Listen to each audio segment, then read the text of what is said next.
Preparing to. Got it. Okay. Of course I got it. Yeah. I'm the one that clicked the button. Little late to ask. I will ask. Fuck, I can hear my own voice. I hate that so much. Okay, there we go. Oh, Okay. but I can see myself. It's looking good. I just need to look. Yeah, my name and address is not plastered on the screen anywhere. But no one cares. All right. Good.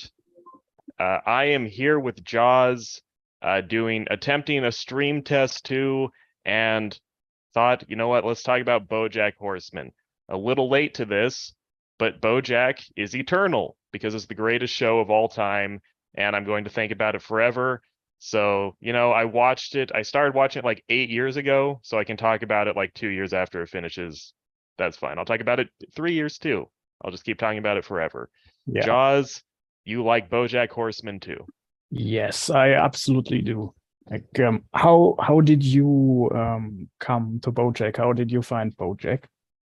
I was a little late to BoJack. I have to run around this wall because I have shitty headphones. I I was a little late to BoJack.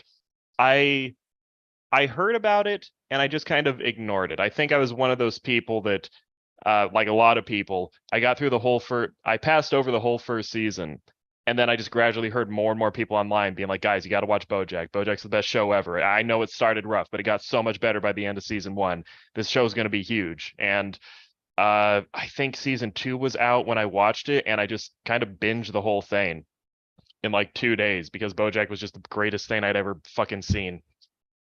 I also got to it a little late. I don't think season 2 was out yet, but for me it was like I think it was Endless JS who I'm not sure. Really? Yeah, I'm not sure if he did it on Twitter or if it was one of his Patreon posts or something, but he mentioned it and I had not heard about it before. And the way he described it sounded very intriguing. And so I checked that out and I loved it from the first episode. And from then on, I just watched every season as it came out. I don't know if I would say I loved it from the first episode, but I liked it pretty early. And the beginning of BoJack was kind of notorious because it didn't start bad.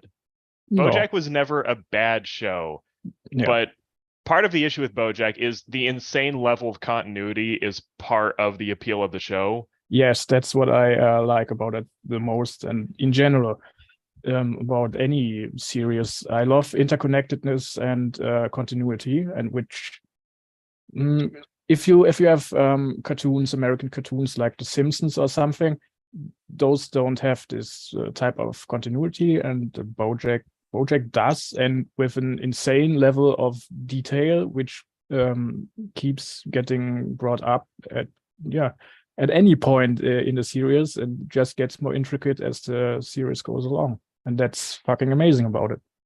It reaches an extent where I honestly don't know how they fucking did it. Because you could read the final season and there's still callbacks to stuff that happened in the first few episodes. Yeah, you And just need like a ton of notes to keep track of all the important or great things. a lot I of mean, people have pointed out that if you go to the earlier seasons, you'll sometimes see things foreshadowed like 3 episodes later. yeah. And sometimes in bizarrely subtle ways. Like one that I missed, I just saw, is when Todd starts his cab company, one of his brief zany schemes, Yeah. the colors of the cab are the asexual flag. And then like a Oh, season and a half later, he comes out as asexual. And it's just so because there are so many little touches that unless you were paying an insane amount of attention, you would never fucking notice them. I did not caught that. Yeah, there's probably a ton of foreshadowing that I did not get. I will say, there is no bad episode of BoJack. There are a few Probably in the first not. season.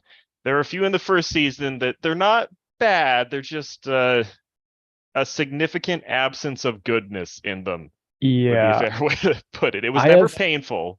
I have kind of a not so great relationship with season 4, I think, where I think some of the episodes fell very flat or were just straight up weird. Like I'm when I read through the synopsis again, the underground episode where the house just gets dragged underground because of all the fracking that Mr. Peanut Butter did. I think that's the strangest and weirdest episode of BoJack. I mean, okay, here's a line from the synopsis. Jessica Biel burns Zach Braff alive, and the survivors eat his flesh for sustenance, planning to kill Mr. Peanut Butter next. Okay, that sounds like a Rick and Morty stuff, and not like like BoJack Horseman. I had actually forgotten about like half that shit. Yeah, it gets kind of weird in the middle. I did just rewatch. That's again the weird foreshadowing. Although I guess in this case it's just offing someone and using them later. I just rewatched the View from Halfway Down, the second to last Yes. episode where all the dead people are in Yeah. it. And I forgot Zach Braff was in the show. And you just reminded me that's because apparently the main characters killed and ate him at some point, and I just forgot. I forgot to. I did not. I think I remembered there was some cannibalism in that episode, but I did not remember any details of that. But BoJack did a really good job of walking the line of it would get weird, they would break the rules of reality just a little bit, yeah, but it never jumped the shark. yeah, It never just became a complete farce. yeah. They still managed to stay somewhat grounded and most of all just emotionally resonant, and yeah, they managed to make that work. They also do it gradually too, where they slowly add more weird zany scenarios to the point where I forget what season it is. It might be season 4, but where they have the crazy boat race at the end and there's like 1,000,000 pounds of pasta in the ocean. Oh yeah, and BoJack is breaking Todd out of prison to save him, and it's probably for the best that's toward the middle of the show, where the beginning and the end are more grounded. I think the beginning also had some strange stuff when they were not sure yet where exactly they were going to go or what the tone would be. But yeah. Yeah, that's actually another thing I just noticed I just rewatched the last episode just before I came here. But I noticed that when he's talking to Princess Carolyn at the end, there's a moment where he drops a little one-liner and you're almost expecting it to cut away. But then they just pause for a second and they go to go dance together. Okay, so like a callback to what they would have done in like season 1 and then did not do in season 6. I don't know if it's a callback or is the show just acknowledging how it evolved. Yeah, because I remember thinking in an early episode, like that's the Western animation pacing, the constant cutaway gags, the little bam, there's a joke, and then we jump to something completely new, or they have a Gilligan cut. Where at the end, I love how they just had a little joke moment. They had the beat, but then they just slowed down and they just kept going with the story. Yeah. I don't even know how intentional that was. It was nice. I mean, the way you told it, it sounded very intentional. I would have to rewatch that again to see what I would think about it. And season 6 has a few more episodes, I think, than the other seasons, but it's not that much more. But just rereading all this stuff, there is so much content in season 6. It's like three times the content of season 1. It's kind of incredible how much there is in that season. And that's another thing about BoJack. It's a show that you can really respect. You can really respect the people who made it. Yeah. To some extent, that's a necessary result of the Netflix model, where if they need more episodes, they can't just make more episodes. They all come out at once anyway. But BoJack probably has the best pacing, and it was the most consistent out of any Western show I've ever seen. I can honestly feel like I can say, in terms of consistent quality, BoJack is probably the greatest TV show of all time. There might be some great show I don't know of, but especially in the West, it seems, whenever they have a good show, it either gets cut off way too early or they milk it fucking forever and they run into the ground and just people quit caring. It turns into The Walking Dead. BoJack felt like it ended at the exact perfect moment. Yeah, that's always a hard thing to do with something that's successful and popular, and then just generally tends to drop off as it goes on. It happens way too often. But yeah, BoJack managed it perfectly. You talked about season 4. My actual problem was season 5. Season 4 went kind of off the rails where the side plots got out of control. Mr. Peanut Butter was just causing problems because they needed stuff to happen. I think he became the governor at some point, or he tried to be. He tried, yeah. That's like one of the big plot points in that season. I think at one point he seemed to think that he could become governor if he won a skiing competition. I don't remember that well. That's the first episode, and yeah, I did not like that one, or rather, I did not like it as much as the other episodes. My problem was season 5, and I remember feeling very scared when season 5 happened. I should put this. I got afraid with season 5 because they introduced the pill plot, and that really upset me. Hollyhock is in season 4 as well. Or wait, where she gets introduced, and then you get the weight loss pill stuff. That's at the end of season 4. No. The other pill plot where BoJack gets addicted. Yeah, that's in season 5. There we go. Yeah. What a shitty small picture. Holy fuck. Just Google Filbert. I don't care. Yes, Filbert. But I don't know how to spell Filbert. Okay, there we go.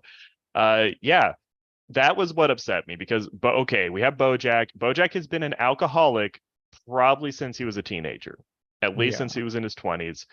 But he has stayed away from hard drugs his entire life for the most part. Outside of hallucinogens. Yeah, which those are harmless. It's fine. Yeah.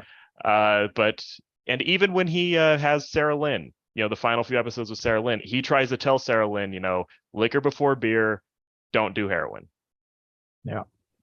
He knows where the line is, but then despite making it into his 50s, without getting into opiates or uppers or anything like that, he suddenly develops a crippling pill addiction right at the moment it feels like the show is approaching a conclusion. And that kind of pissed me off. I personally liked season 5, just mostly for the general stuff that's in it and how it was handled. I think they should have either brought up the pill addiction thing earlier, or just made it more clear in season 5, because it does not exactly come out of nowhere, but it doesn't feel as organic as other problems that BoJack has. I missed Thupa drop the comment. Remember when a sex robot became CEO and the show retained its relevance? Yeah, Thupa, now I do. Yes. good job. There's so much shit that happened in BoJack that just happened, but him developing pill addictions, that was the first time in the show it felt like a producer was looking over the writer's shoulder saying, okay, we really need a way to drag this out. It was the first time I felt like the circumstances of the production of the show were intruding onto the plot in an inorganic way. Because the momentum of the show, it really felt like he was getting better. The trouble with the show was becoming more complicated with time. Like his whole relationship with Hollyhock was the driving force of the previous several episodes, and then part of the arc of part 5.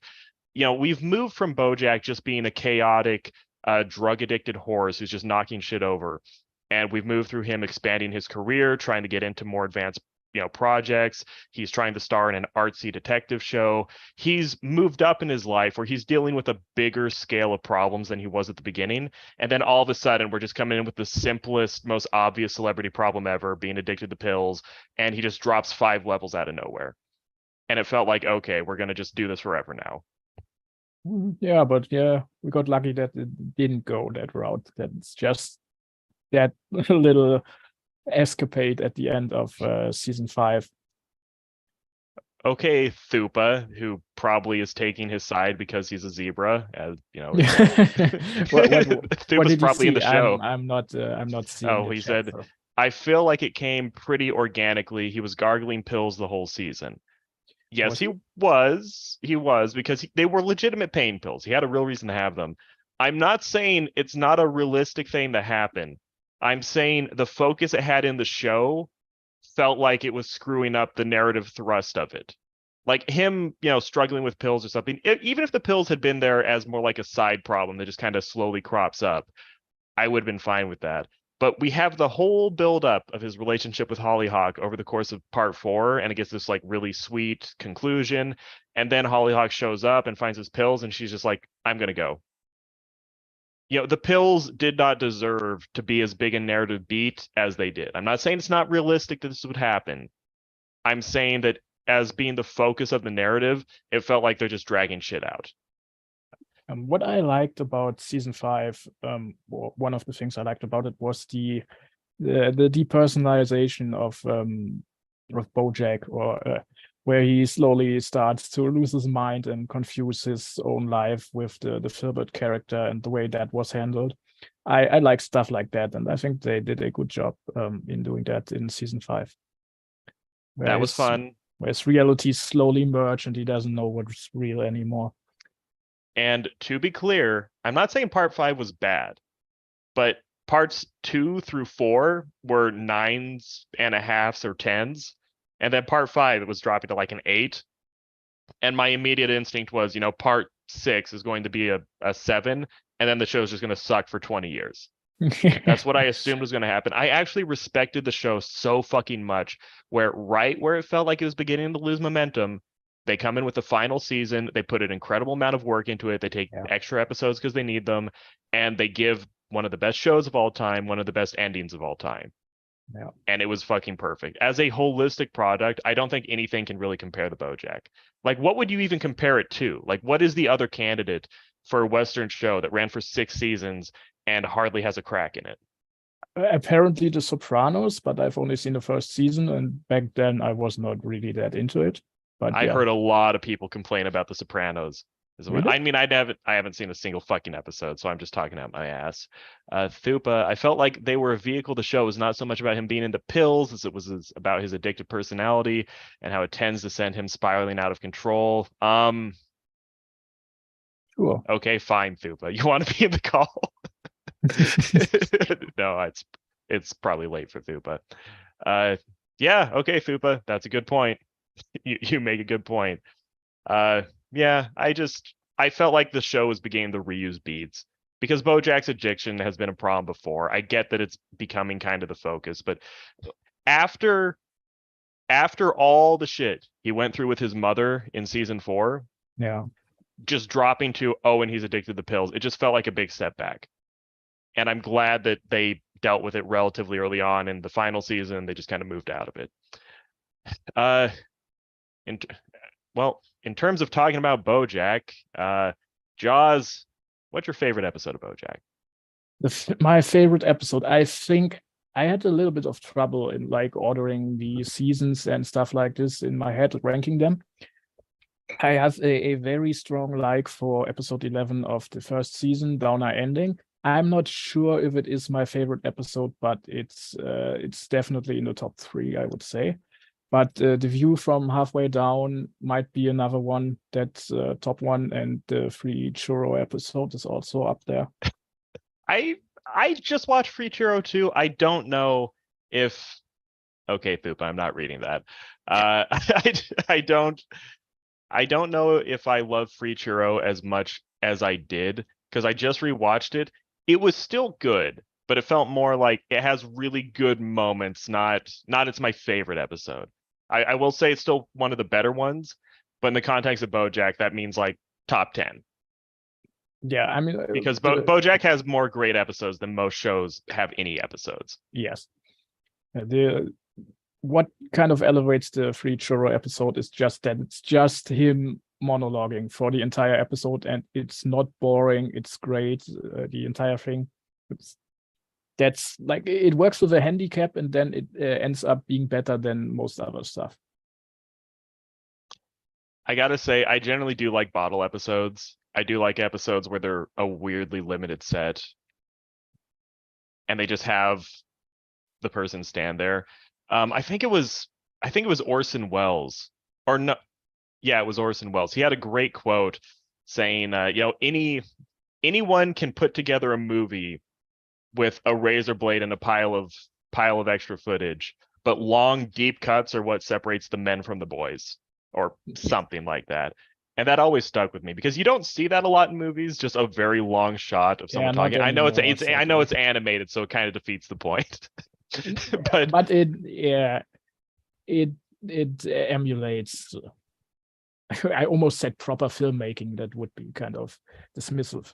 Yeah, it emulates usual filmmaking. So yeah, I like long cuts generally. I don't like the quick cutting, other than when it's supposed to be for some specific purpose. I absolutely love that rendition of the Peanut style rendition of Diane with the with the therapist thing from Downer Ending.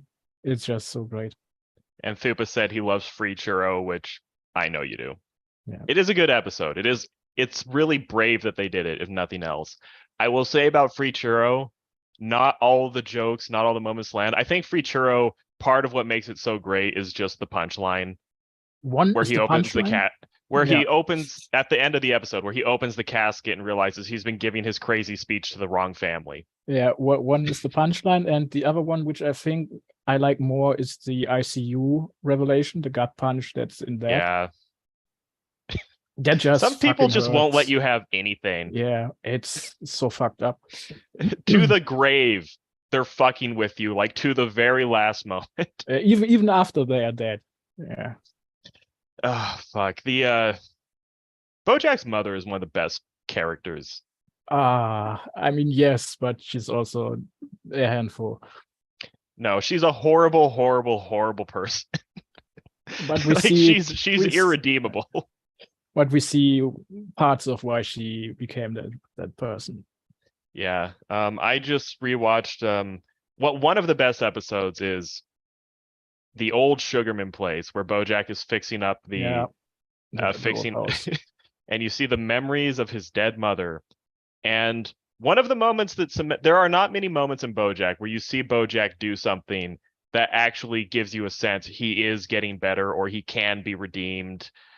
There are moments that make you like him, make you sentimental towards him. There are a few moments where BoJack actually gets to be like the hero of the story.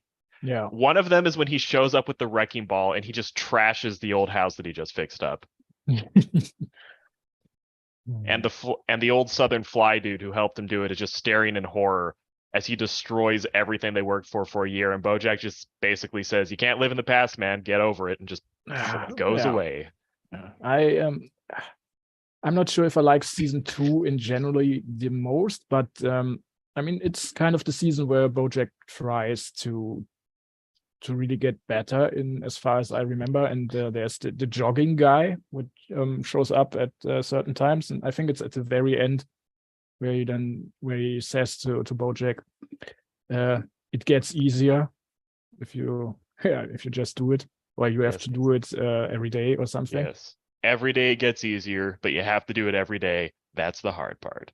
Yeah. I still remember that shit. And Thupa just said, "I knew it. You totally projected on the hillbilly fly." Thupa, I identify with like half the characters in this show. Yes. Yeah. It's a show where if It's so you're relatable. if you're in the significant minority of people that just can't be like a normal human, like you're one of the animal characters, I guess. Yeah. If you're in there's a significant minority of people that are going to find something really personal in this show, which is why it's good. And yes, I feel like BoJack a lot of the time. I get the fly dude. The BoJack's mother is fucking crazy because I have relatives who are exactly like that, and it was Oh a man. little surreal. Yeah. Like I have some relatives, they're gone now, so I guess I got my free churro out of it as well. But I have some where if you had taken the plot to BoJack and like events from my actual, I don't know, like family history and swapped them, I would have a hard time telling which was which. Oh boy. Yeah. Yeah. It's like, oh fuck. And that's how those people are. Like to the last moment, on their deathbed, they're still fucking with you. Like there are some people who just cannot fucking stop. No. And I don't know, what do you do with them?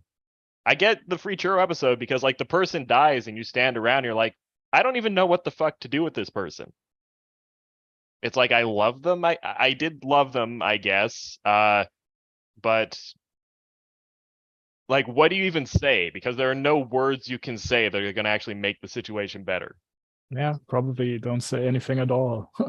That's honestly the best reason to not be, not even a bad person, but like the best reason to not be evil is when you die, it's going to be really awkward for everyone else. Yeah, the problem is evil people would not care about that. So No, I don't know. Do you think that deep down Beatrice, at least, I will say this about Beatrice, the redeeming aspect of Beatrice, she seems to understand that her situation is unfortunate. yeah, I mean, she went through a ton of shit. So yeah, I'm pretty sure that she's aware that Yeah. that's fucked up. Her dad also fucked me up too, where I had not watched this episode for a long time.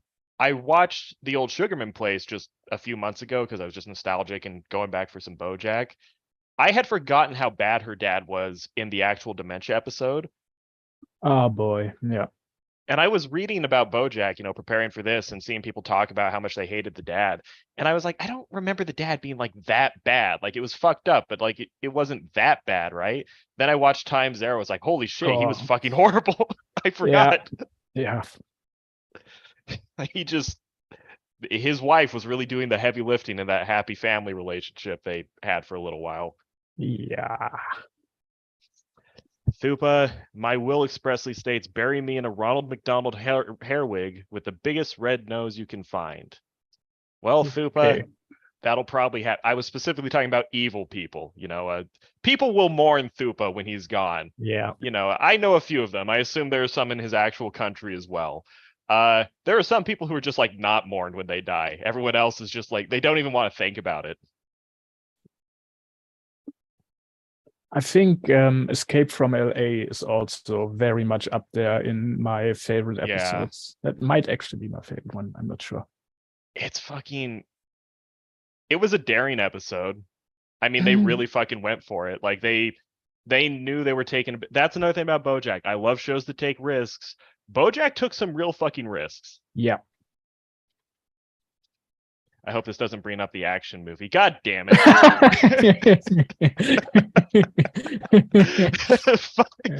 Yeah, of course. Okay, there we go.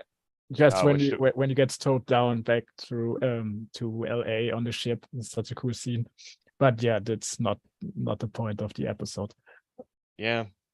I mean, they had BoJack, and they're so clever with BoJack where they don't give you the happy moment, but they give you the shadow of the moment that could have been happy around it.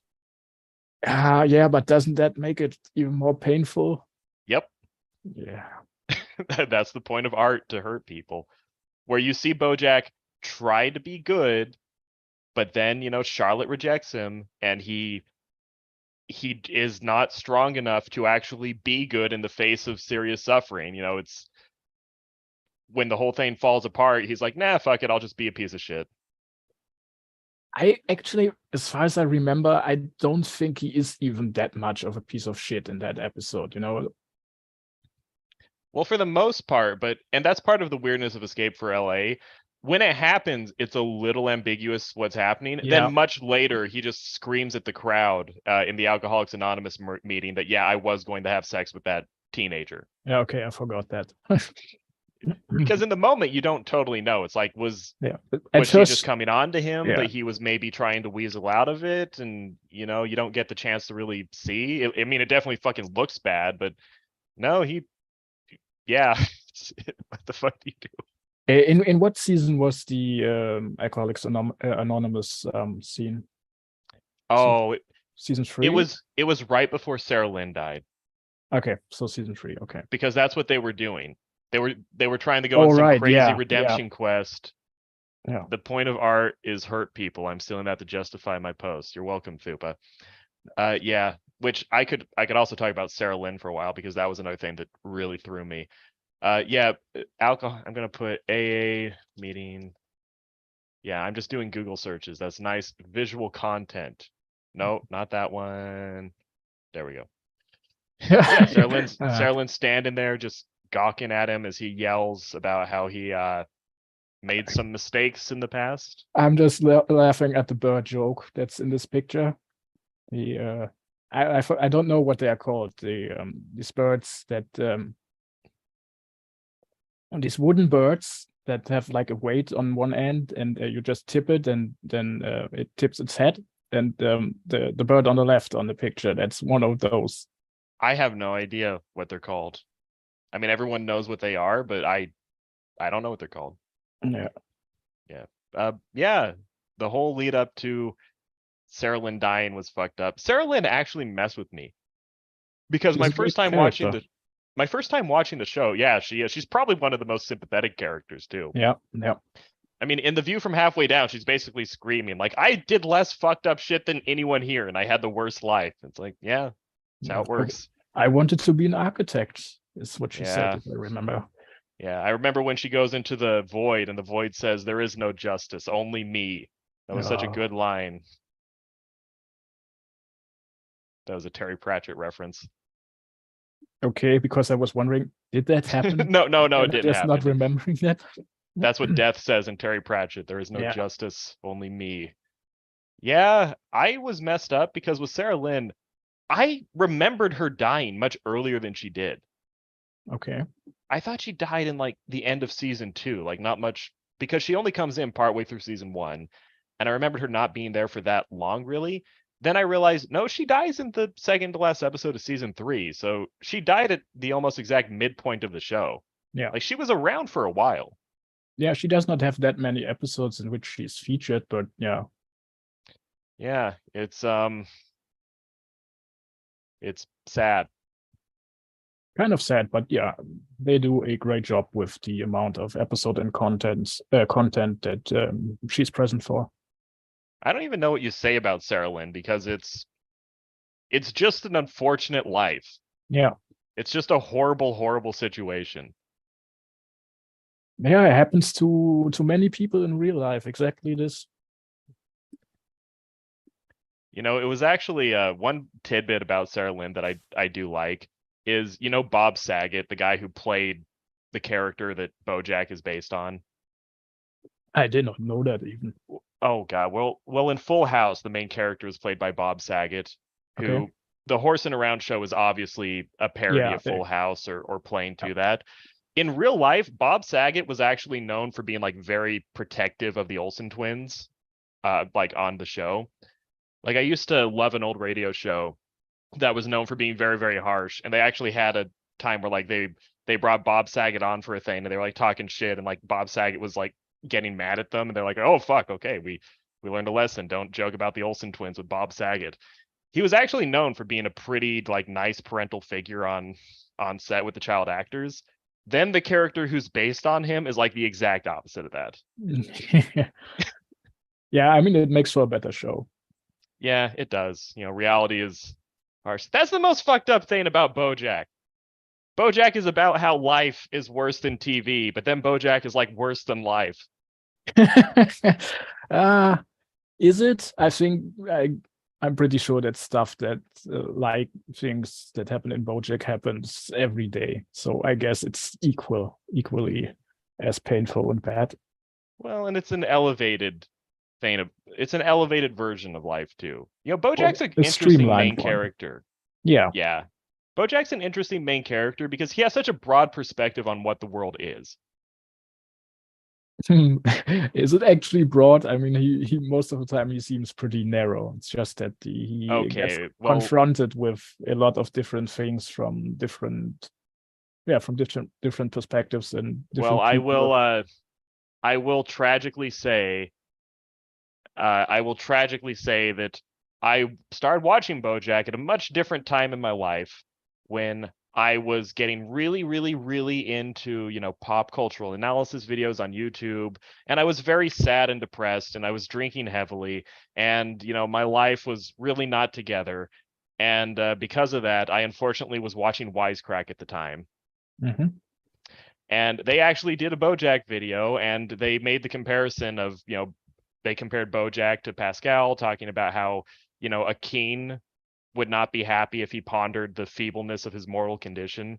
And that is a good thing about BoJack, because BoJack is someone who is so privileged and so coddled And he came up in a really bad life situation, but he reached a Yeah. place where he got everything that most people think they want, at least when they're young and stupid and don't have anything.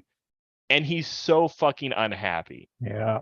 Where there's no material excuse for his situation. Like BoJack has the money and the time to do literally anything he wants, Yeah. And the and connections. he's still miserable. It's just a good vehicle for exploring this life because BoJack is surrounded by characters who are less privileged, less actuated, and all struggle. They're all struggling with problems that if BoJack had those problems, he could snap his fingers and they'd go away. Yeah. But none of it matters because he's just a horrible person whose parents didn't love him and he never got over it, I guess. Yeah. I mean, And his whole upbringing is also extremely sad and fucked up. yeah, real quick, Thupa says, well, you could mention she was BoJack's daughter by proxy. She actually very well takes after the things that have been taught in the household. That keep on dancing is a thing his mother said. Yeah, that's Oh, okay. absolutely true. Where there's a generational chain of abuse where, yeah, that's actually a weird thing. Sarah Lynn tried to make a father figure out of BoJack, but he never really participated in it. But then in retrospect, yes, he did. He just acted like his parents did to him. Yeah. That's actually a really good point. Man, Thupa's a genius. Yeah, and he says nature versus nurture, commentary on the influence of media both ways. And there you go, solving your Sarah Lynn spelled wrong issues via chat. No, Thupa made a good point. Thupa's a sharp guy. Yeah. That is one of the hardest things about fucking BoJack. BoJack is about, like atomized people being narcissistic strivers in a really just dog eat dog environment. But then glossed over it, there's this family lineage thing where everyone is being haunted by their past and the sins of their fathers, and they can never quite escape the fact that they are connected to other people. Like in BoJack, everyone is trying to be connected to people that they actually want to be connected to, but then they have these actual connections to people they fucking hate and they're trying to escape from. Yeah. That's too much, man. No. I mean, in a weird way, Sarah Lynn kind of died at like she could have had a worse death, I guess. Yeah, I guess. I mean, that's probably true. I don't really see her life getting better. I mean, maybe. I mean, it could. We will never know, but it's definitely a possibility.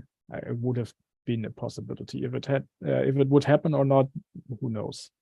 Yeah. Yeah, BoJack's a very haunted TV show. Everyone is haunted. Yeah. And that's I heard Mark Fisher say that once, that with haunting, he said, I don't understand hauntology, and I don't need to because I'm an idiot. But he was trying to explain it in his book, and he said, haunting is where something won't die. It won't be properly alive, but it won't go away either. And one of the most haunting things is where there's the lingering possibility that things could be fixed. Yeah. It's like you can't totally destroy a relationship, but you can't make it good either. And part of why BoJack is so fucked up, he's surrounded by stuff that if he was a different person, maybe he could fix it. And he's trying to become a better person, but all these opportunities, these windows are slowly shrinking as he's getting older faster than he's getting better. Yeah. It's fucked up. It is fucked up. I know. I don't know, any characters you want to talk about? I was just thinking because I had forgotten the name of the frog, the son of Caroline's boss. I completely forgot about that guy. Yeah, the guy with the sticky hands. I just found him really funny, and I only just found out like when I read up on stuff. Yeah, that Charlie Witherspoon, the small frog, that he is voiced by the creator of the show. Oh, I really like his Kermit-esque voice. It's just really funny. That's pretty cool. When he becomes CEO after his father dies, and he just wears this Napoleon outfit, it was really funny. Yeah, it was actually one of my favorite jokes in the show. Is where he said he bought, I think it was the Chicago Bulls, and then he said, they're not really good at managing actors, but they're getting better. I don't fucking remember that. Where he bought a sports team, but he had them work in his company. Yeah, it sounds like him. It definitely sounds like him. I love the tie joke where he accidentally gets his tie copied 500 million times, and he flips through it, and it almost looks like the tie is running. And 5 seconds later, his father congratulates him on the fact that his running tie show has been picked up by some network. Yeah, that's a funny thing about BoJack. BoJack is not at all afraid to solve plots and conflict with absolute nonsense, so long as the character ones keep going. Yeah. I mean, it's half complete, utter insane bullshit, and half is very hard hitting, great, deep, emotional, and psychological stuff. It is, and Thupa jumps in with saying, using Sarah Lynn myself the same way the show did as a vehicle, do you think that people around BoJack dying in essentially self-destructive ways is a pattern? Yes. I mean, it's a pattern, but is he the cause? Not I mean, it happens really. over and over and over again. I don't know.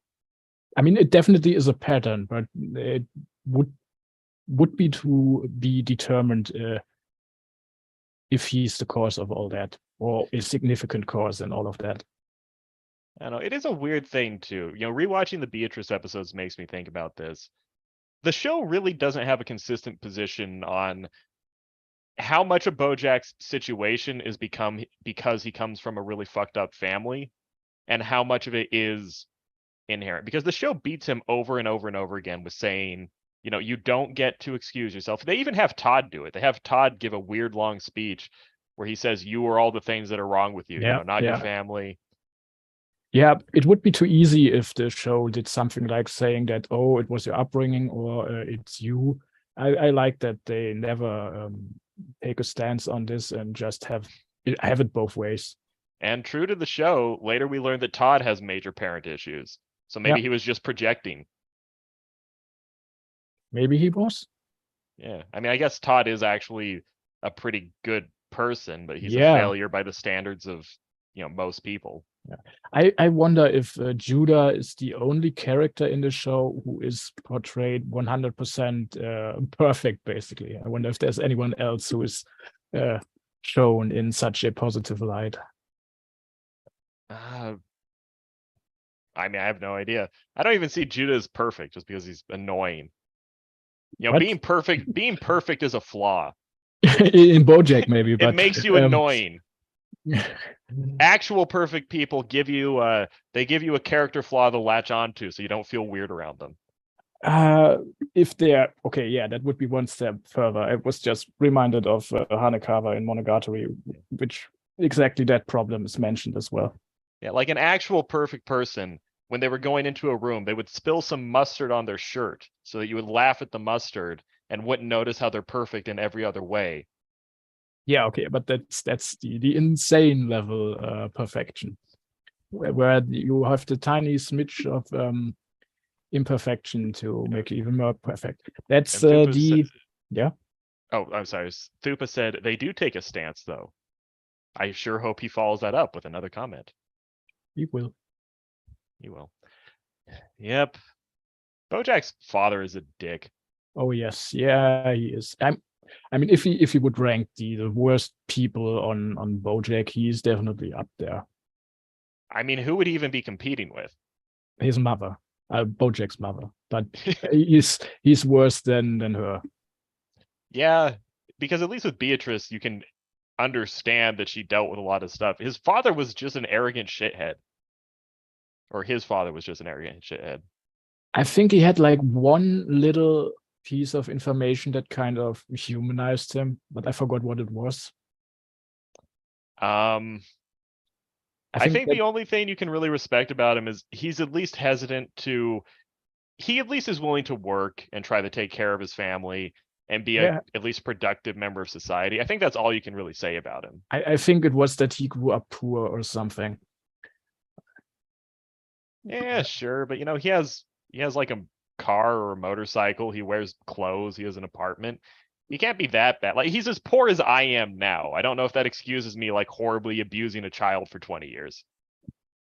I mean, like during his childhood. I mean, he got into money when he married Beatrice,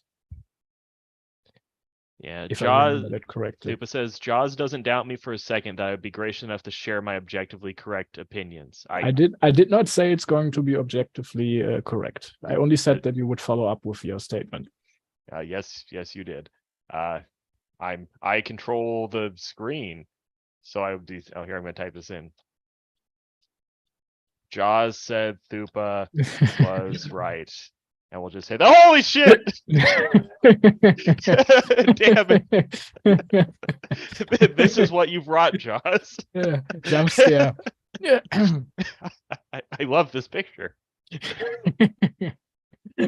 Speaking of BoJack's father, Thupa says, "How's that book coming along?" Keck, yeah, I knew that was coming. Holy shit. Yeah, I mean, BoJack's father never got his book done, I think. I think at the funeral, BoJack does say he finished, because that's how he died. He released his book, and then he challenged everyone who didn't like the book to a duel, and some guy in Montana came. I don't remember that. I mean, that's what you can say about BoJack's father. It's fucked up to say this, but he at least kind of has pride and initiative. Like, he does things. He's a man of action. He's not a man of good actions, but he will take the bull by the horns, so to speak. Most of the time, but with his writing, there were some scenes where it felt like he was a bit hypocritical with that. He sounds like the biggest pseudo-intellectual dullard who ever put pen to paper. Probably, yeah. Literally everyone who reads a scrap of his writing says it's horrible. Well, but if he did finish it, then he still did more than most people. Which I will be right back. But that leads into the much more interesting writing scenario, and actually one of probably the most interesting characters, I think, which is Diane. You should talk about her for a few minutes. Yeah, I was also wondering why we haven't talked about her yet. Because you're going to talk about her right now. On my own. Well, how should I fill that silence? Are you present or are you not present, Green? I'm trying to walk down the hall to the bathroom, but you won't let me. All right, yeah, I'm sorry about that. You should talk about her, though. Yeah, I can start with stuff, and then we just continue when you get back. I mean, for me personally, when Diane gets introduced in season 1, it's the start of one of the best stretches, so to speak, because Diane is like almost a third of the entire show, I would say, is focused on Diane herself. And just her introduction alone is very funny when she meets BoJack at the party at his house. And BoJack unfortunately decided to eat cotton candy again, and starts vomiting it up during his meeting with Diane, which was very funny. And Diane's character design is very obviously inspired by the character of Daria, with her green jacket. Oh, I didn't know that. What? Really? Yeah. Okay, I thought that was kind of obvious, and I've never seen Daria. I have neither, but yeah, she's inspired by her pretty much. Oh, okay, that's cool. I assume Daria. I assume Daria is self-righteous and annoying. Yeah, but of course Diane is presented as more complex, I would say, or deeper, or yeah. Yeah, I really like Diane. I mean, she does have a funny introduction, and she probably gets more character development than anyone else in the show. Than most people, yeah. I mean, yeah. As I said, I think she's like a third, or probably a third of the show is about her and her development and her problems. And she's one of my favorite characters in the show, which not only comes from the fact that she is trying to write a book and has problems with that. Yeah, I love her writing the book for a lot of reasons. One, it's very relatable, just in the general sense of, a lot of writers end up in situations like that, Yeah, where I think it's natural. yeah, it's very common to start out with, an image of yourself and who you want to be as an artist, and then you get brutally kicked in the face over and over and over again until you slide into something that you can actually kind of do.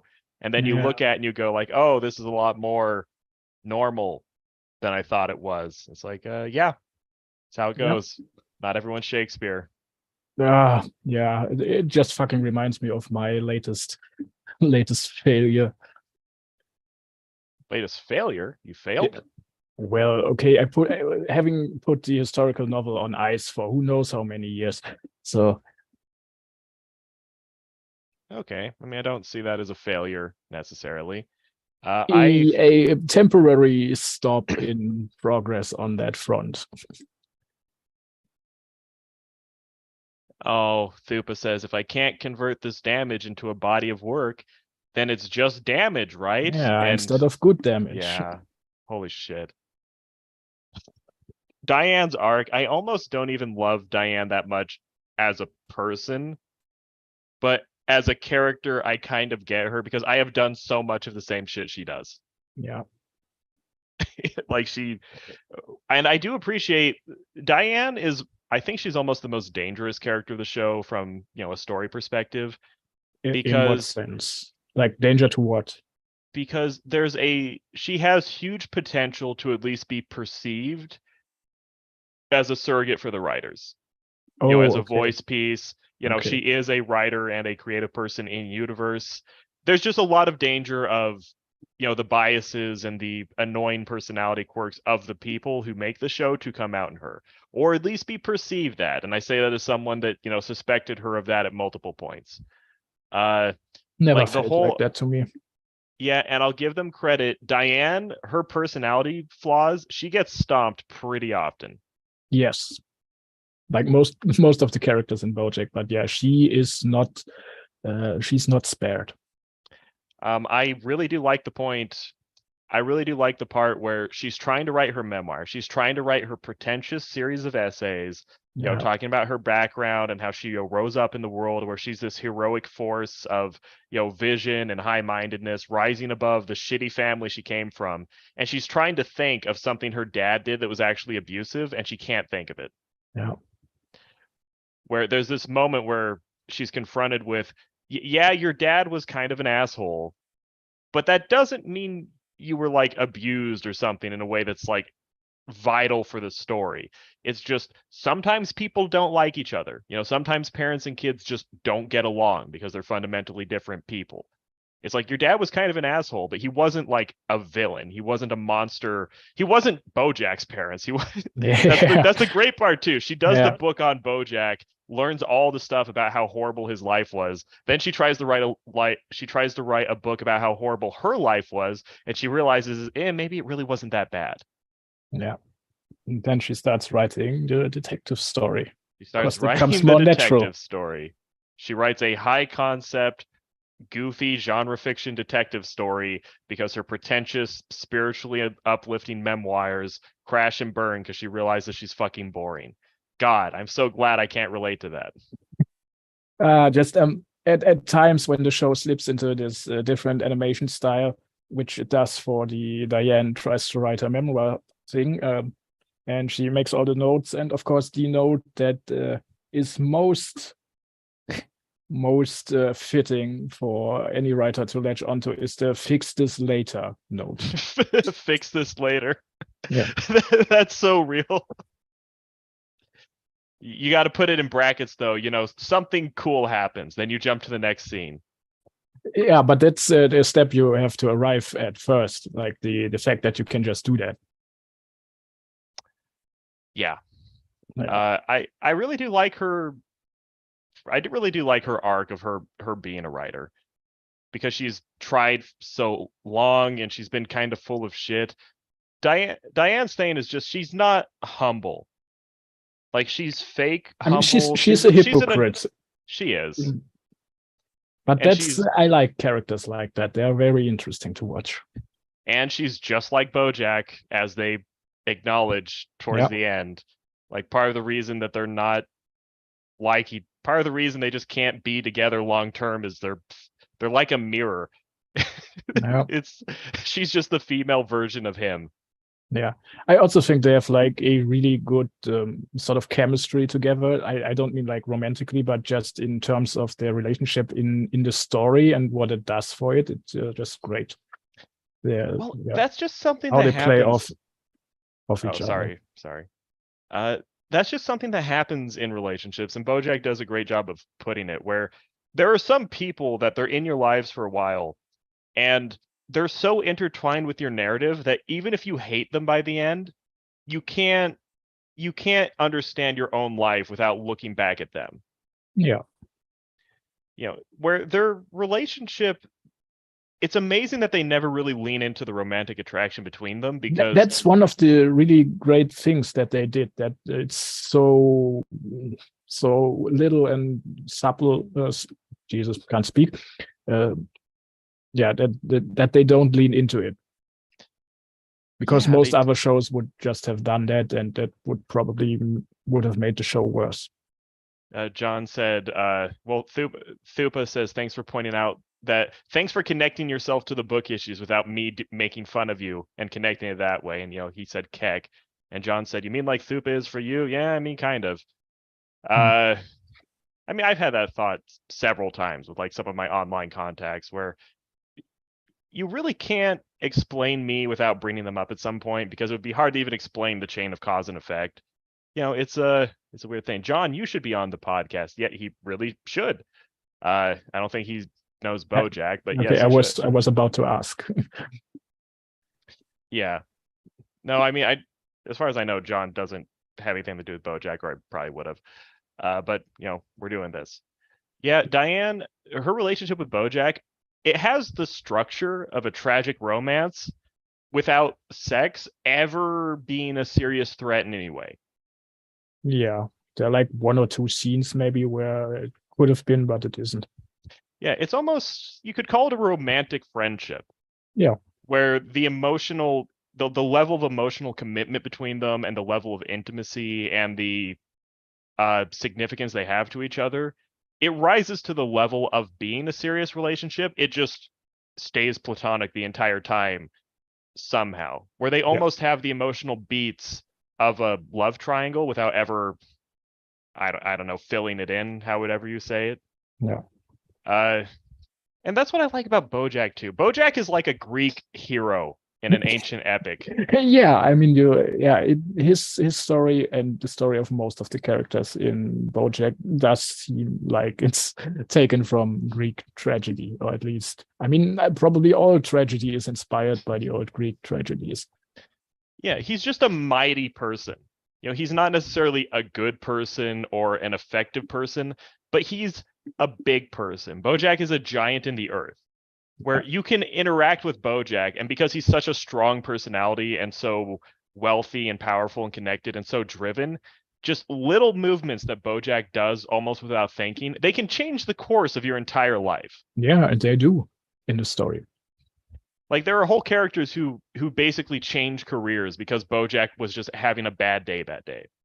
Or just because BoJack wanted to, well, no, not because he wanted to fuck things up, but because his character acts out in ways that fucks people up, like with Todd's space rock opera, which he sabotaged.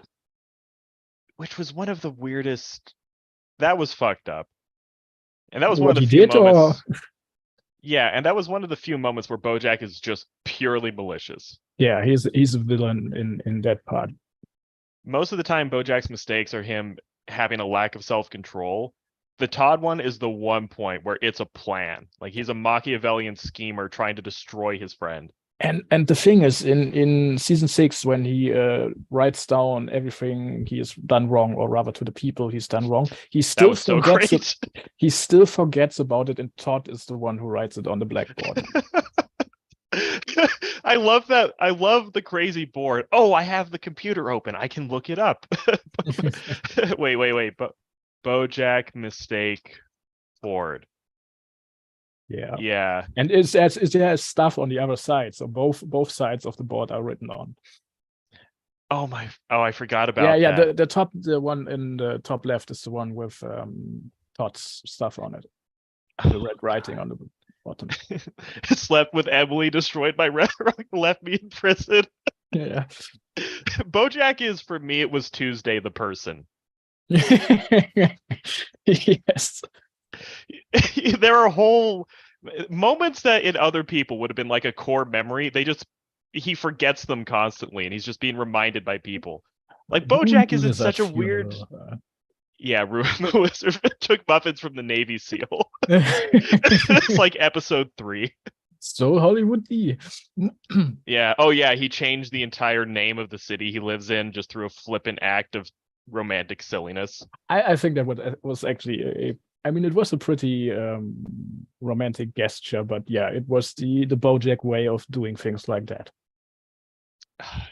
He's so cool. Like, he's not an aspirational figure at all, but he's just so cool. You can almost, like, if you're writing a history of the town, you could almost just have him be the main character because he caused half the problems. Yes, yeah. And Mr. Peanut Butter does the other half. Mr. Peanut Butter is necessary to the show. I don't know if I can say anything about him. I mean, his character is pretty consistent for most of it, but there are these nice little moments where we see that he's actually a way deeper person than he comes off as. Yeah, that's true. He just doesn't show it most of the time outside of those moments. Everyone just goes along with the letter D missing. It's the opposite of One Piece. Yeah. God, I have a connection to the One Piece D thing that we're not going to get into now, but it'll be very funny someday when I tell you. Okay, that sounds great and strange at the same time. Okay, it won't be that cool, but you can look forward to it. It's good to have something to look forward to. Yes. Which I don't know what BoJack is looking forward to at this point. I mean, at the end of season 6, he kind of gets it. What he has to do, or rather how he should behave. Not sure if he would be able to do it without some type of relapse, but it seems at this point he finally gets how he should behave.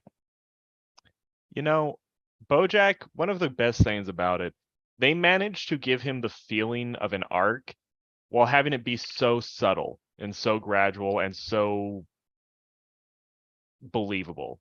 Yeah. It's okay. I'm trying to think. I'm trying not to think of the Navy SEAL thing because that was one of the worst episodes. Kind of, but it did show well what sort of personality BoJack is, like his reluctance to like back down from things, to just double down in the shit he gets up into and just make things worse. I mean, that's what makes him a hero, even if a tragic anti-hero, is he is not afraid to impose his will on the world around him, for better or worse. Oh yeah. It doesn't seem to even occur to him that he should not do that. Yeah, he just does it.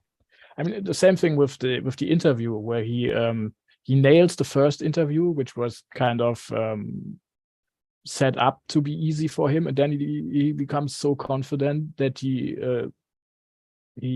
schedules another one in which the whole Sarah Lynn thing gets brought up, and it tears him down. That episode was hard to watch. Yeah, many of the episodes are. No, but especially that. I don't know, it's so believable. And it's weird because you don't even really know what you want BoJack to do. Because on some level, BoJack, just shut the fuck up and walk away. Just don't address this and everyone will forget and you can just move on with your life later. But on the other, it's that, it's the crime and punishment thing. Is BoJack going to grow up a little bit from just admitting his shit? And then later we learn the amazing flip side of that is most people just don't care that much. Or they care for a while and then not anymore. Yeah. That's one of the best lines in the show when Princess Carolyn says, you know, people have short memories. It's the best and worst thing about them. Yeah. Yeah, it's true. It is true. Man, BoJack was a good show, wasn't it? I'm trying to think of the other thing to say. I burned through my notes too fast. Yeah, I think the Princess Carolyn is one we haven't talked about yet.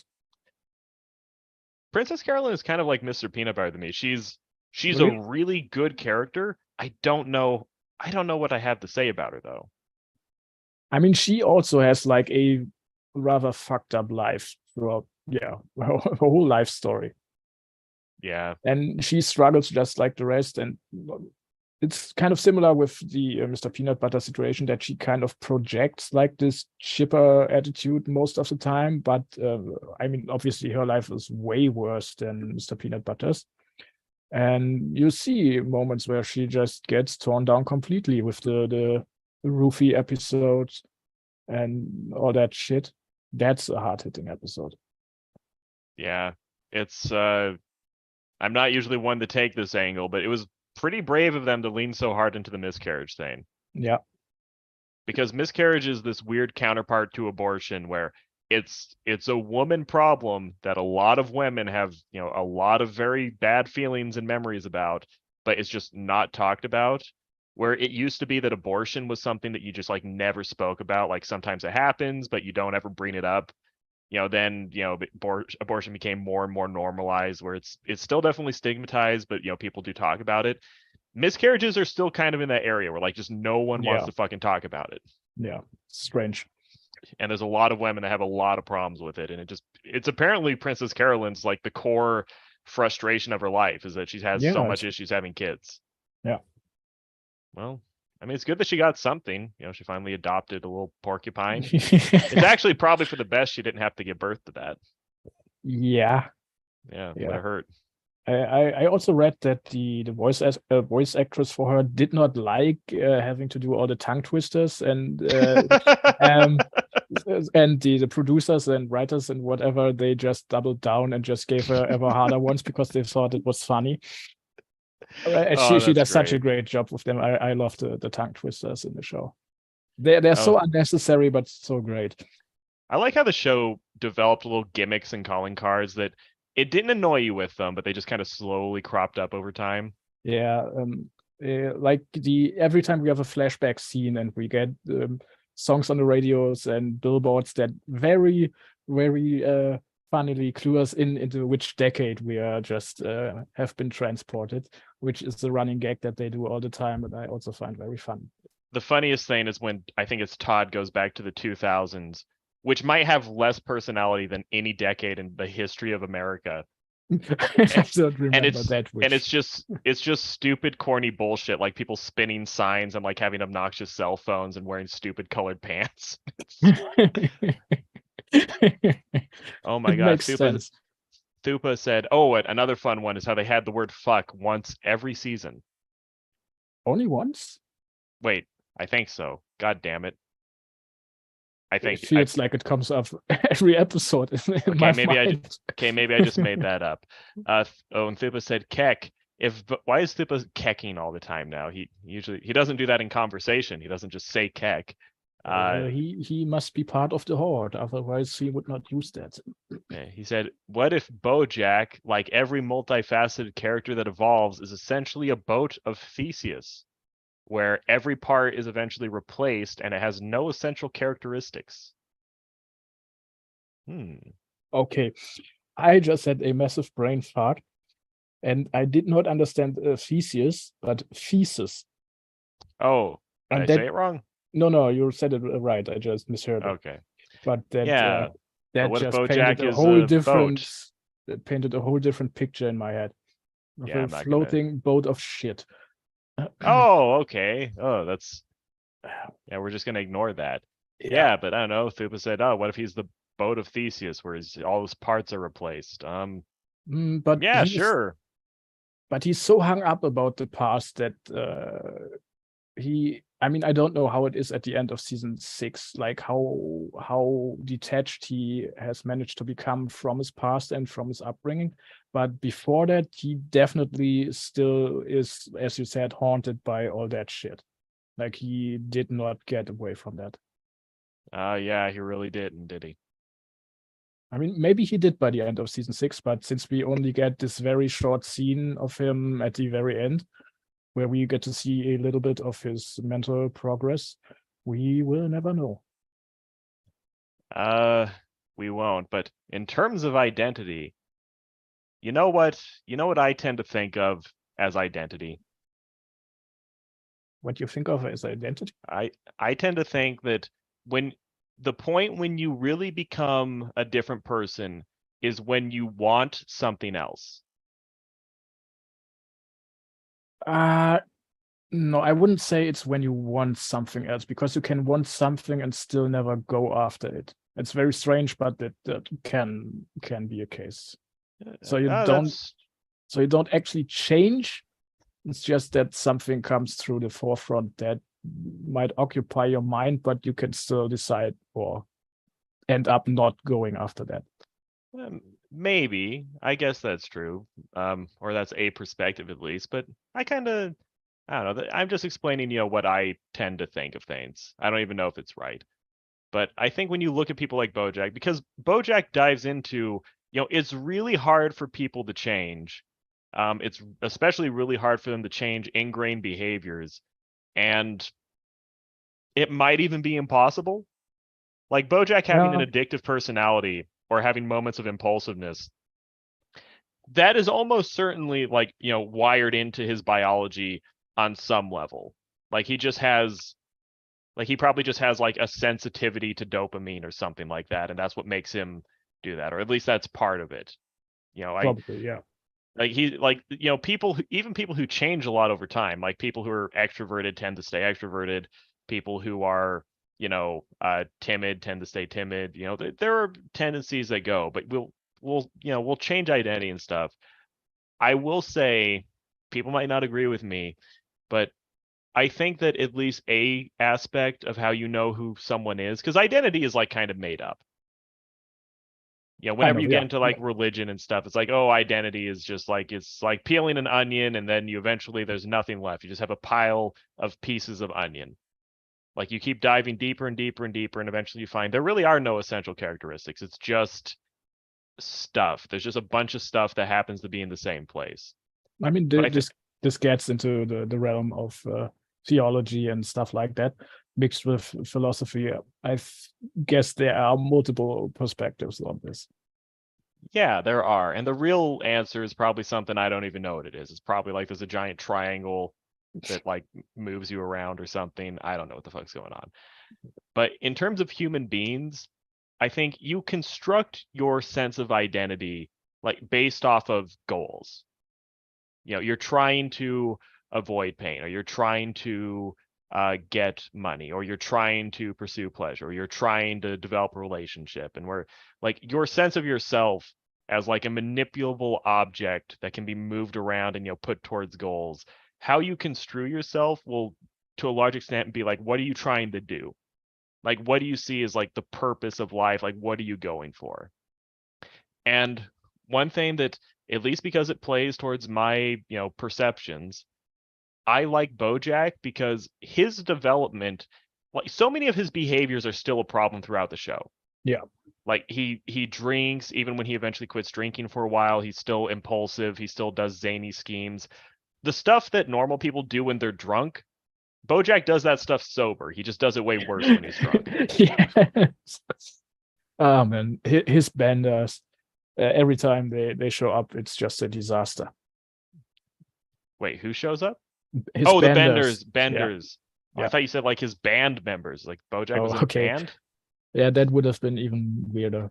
No, it's kind of fun. Most people when they get drunk, they just call their ex or something. BoJack either steals local monuments, or he sets things on fire, or he starts a business, or he uh commits suicide. I'm just uh, I'm having the I found John Stamos scene in my head. oh fuck, I forgot that. I Oh, forgot right. He shows up at Princess Carolyn's with John Stamos. He thinks. with the homeless man who he thinks is John Stamos. He looks nothing like John Stamos. Stamos. I forgot what the cause was for this bender. It might have been the when he came back from Boston with Diane and tried to initiate a relationship with her, but I'm not sure.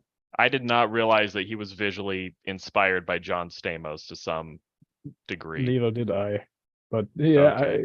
I can see it. Okay. You mentioned Endless Jest. This is making me think about how he used to do Colt Corona and have a horse head on his head. Oh, right. Yeah. Yep. Better days, right?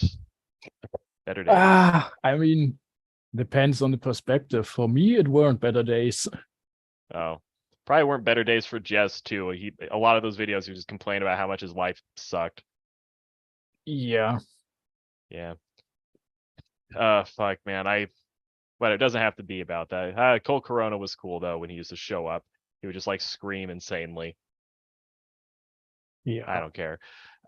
What the fuck was I talking about? Oh, we were talking about identity and stuff and his benders. Oh, was gonna say it was legitimately fucked up where the last thing he does in his relationship with Diane is leave her a voicemail basically saying you didn't call me back, so I'm gonna kill myself. I'm gonna go swimming. Where he goes swimming, yeah, in quotation marks. Yeah, that's like one of the things that I personally really don't like in people, that sort of behavior. But yeah, it makes perfect sense for BoJack to have done that. I mean, that's a controversial take, Jaws. I love it when people kill themselves and blame me. You're stuck up. Live a little, Jaws. People have problems. Just look at BoJack. Yeah, that's pretty fucked up. I mean, Diane basically says in their last conversation, I'm done with you. Yeah. And it's hard to even blame her. Yeah, you can't blame her for that. She's trying to have a step kid and be a responsible person, and BoJack just tries to define the relationship with this final fuck you of, oh, you didn't call, so I'm just gonna walk into the water. Peace out. Such a BoJack thing to do. Yeah, it is. Although in a weird way, like it's fucked up to say this. It's kind of redeemable in a sense where it at least shows, BoJack, what he craves is recognition from other people. Yes. Yeah. And for his relationships to matter more than they do. Yeah. Like his mother, like, I see you. Like just the feeling that other people care about him. It's not good, but the entire basically dream dying sequence in The View from Halfway Down is just a masterpiece. This nightmarish experience that he has. It's and not my. Oh, sorry. The dream itself is brought up or foreshadowed. I don't know when, but it's foreshadowed way earlier. Like the dream he has with all the people sitting at the table and eating. It's yeah, it's scary. The View from Halfway Down. The View from Halfway Down is not. I wouldn't call it my favorite episode.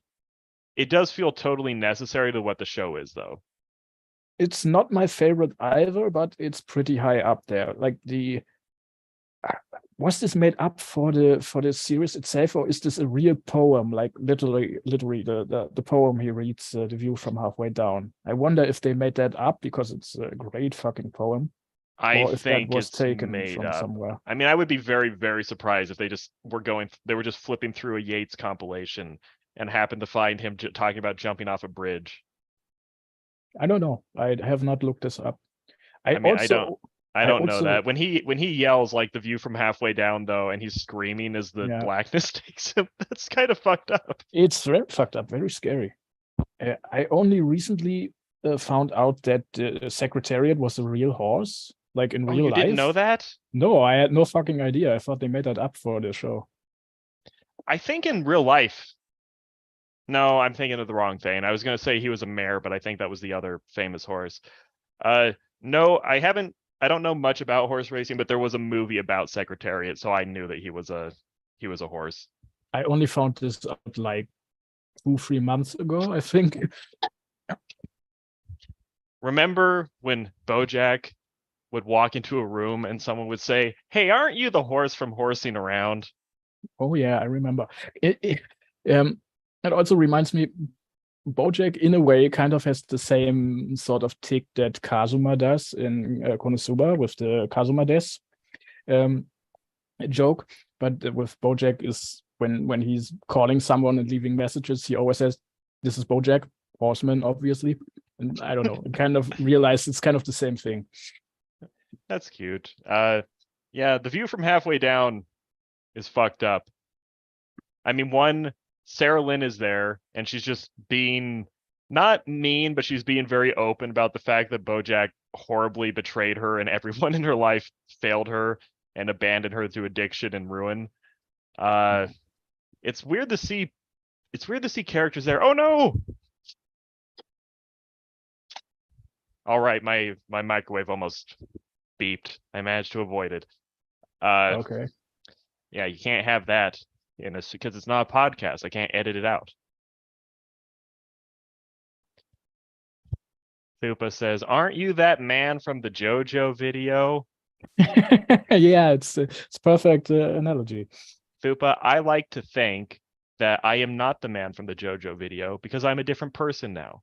Because I want different things. For example, I don't want to make JoJo videos anymore, so therefore I'm a different person. Checkmate.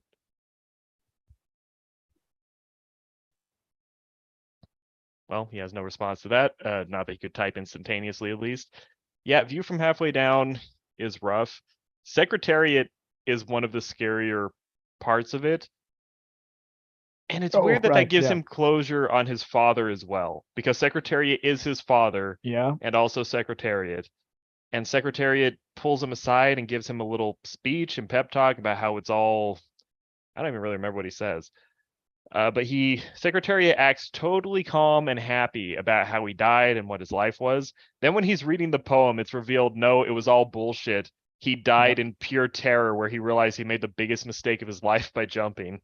yeah, I think that was just basically BoJack's mind, for one, giving him, trying to give him the closure with his father that he never had, and yeah, just chose the figure of Secretariat for that because it was such a inspiration for BoJack.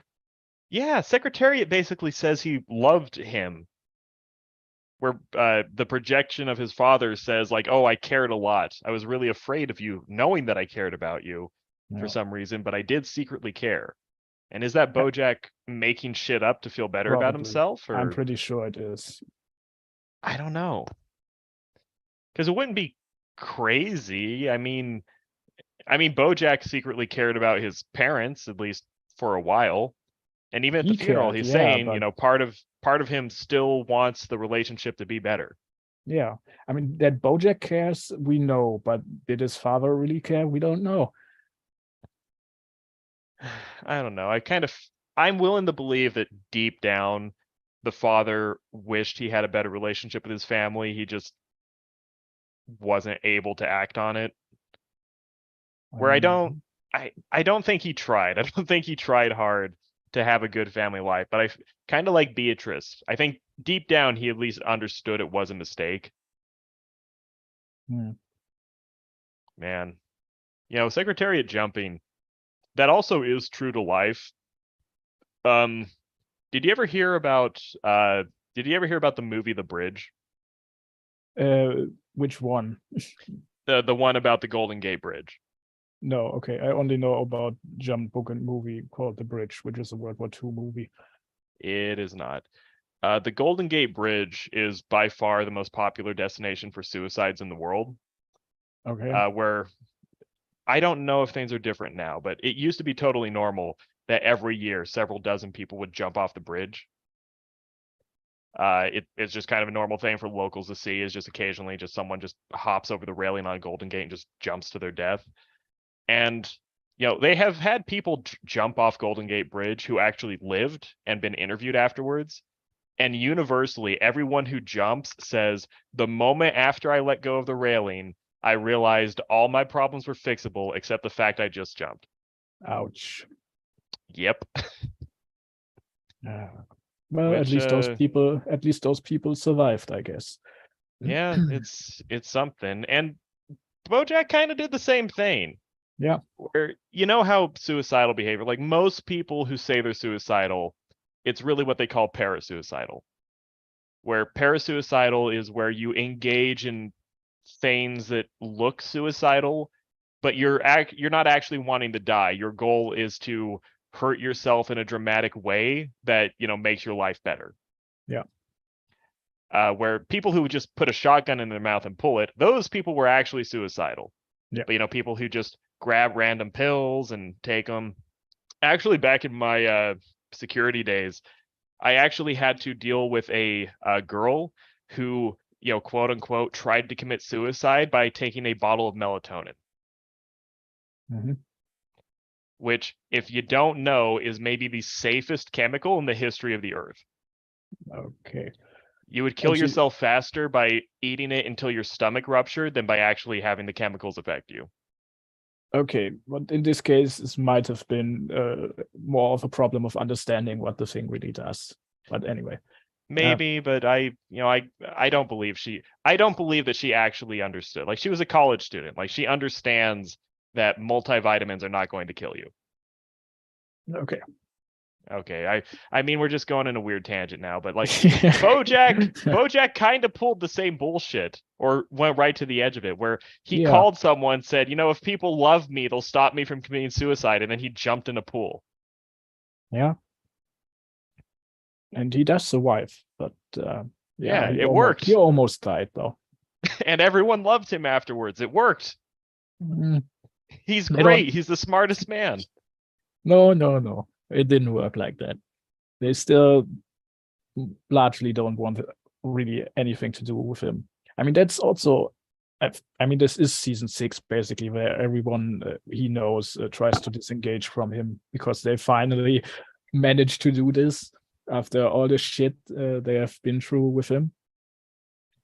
Yeah. You know, in a weird way, maybe Diane trying to distance herself, maybe it was for BoJack's benefit to some degree, because she can't really, if she rewards the behavior of trying to kill himself for attention, then on some level it's her fault if he does it again. Or at least she would see it that way. Yeah, she probably would see it that way. Maybe that's part of why she left. Yeah, maybe. I mean, what he did was pretty. What he did to her with that was pretty fucked up, and I understand why she would, fuck off after that. Yeah, there's a line. Yeah, there's a point where you're just not worth it anymore. Yeah, but yeah, it's different for every person where they draw the line. Mm-hmm. Thupa has been quiet. I sure hope he's okay. Mm-hmm. So we hope. Yeah. I mean, I have no way of reaching Thupa, so he really should not try this with me. Yeah, man, BoJack's a fucking hard show. Yeah, and even though it's pretty hard, it's also extremely funny. Yeah, well, that's kind of how it works. You know, it's like that song "Don't Stop Dancing," or wait, that is a song. Okay. Isn't it? It probably is, but I'm not sure what you're referring to. Oh, is it? Okay. Okay. Well, there are two versions of it. They do it once with the girl that BoJack chokes, where they sing about how you have to entertain people and all that, and then Sarah Lynn does a refrain of it that's about death. Yeah. How, you know, everyone stays alive, you just have to try to entertain them while you're alive. Man. That's too much, man. Yeah, it really is. What haven't we talked about with BoJack? Is there something that we're forgetting? I was trying to remember something. I think there was. Oh, right. I mean the the character actress Margot Martindale. I had never heard of her before BoJack, and sometime BoJack had not finished yet, like the sixth season or so had not finished yet, or even before that. I watched the TV show The Americans, and her character in BoJack is based on her role in The Americans. It was interesting to see. I did not know anything. That's another thing about BoJack. It loves to just hit you with references and expect you to find them later. Yeah, some are pretty obvious and others are not so obvious. I'll also give BoJack credit. It turned me on to some good stuff I probably wouldn't have known about without it. What stuff? That song "Stars" by Nina Simone. Remember that? I don't remember the song. I know who Nina Simone is, but I don't remember that song. Where it's like stars, they come and go, they come fast, they come slow. Okay. Does BoJack sing this? No, but it plays in the background. Yeah, it plays while he runs out and sees the wild horses. Okay, it's in that scene. That scene is great. With him once again almost trying to commit suicide before in the car, and then he sees the Mustangs. Fuck, he does that a lot. He does it twice for quote unquote real, and I don't know how much more often he tries in not real ways. Man, not even sure what BoJack's even really going for at this point. I'm trying to remember at what point in the show this is. Is this season 3? Season, I think. I feel like it's early. I don't know if it's It season feels 1, but early, I feel like it's yeah. pretty early. It might be the end of season 3 based on what it says. Okay, yeah, well, it yeah, says it's that went well. The end of season 3 is the final episode. BoJack hits rock bottom. Peanut Butter and Todd save the day. Carolyn finds a new calling. Oh yeah, that's cool. What did you think about Princess Carolyn's relationship with the mouse? I think it was pretty good, like the way it was explored and handled and stuff. Yeah, it was good. There were a few points where it felt like Princess Carolyn was making things harder than they needed to be. Yeah. But then as it goes along, when they explain more about her background, you get it a little more. Yeah, it made sense.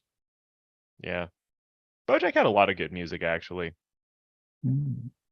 Yeah, I remember the cover for Horse with No Name, although I don't know who did that.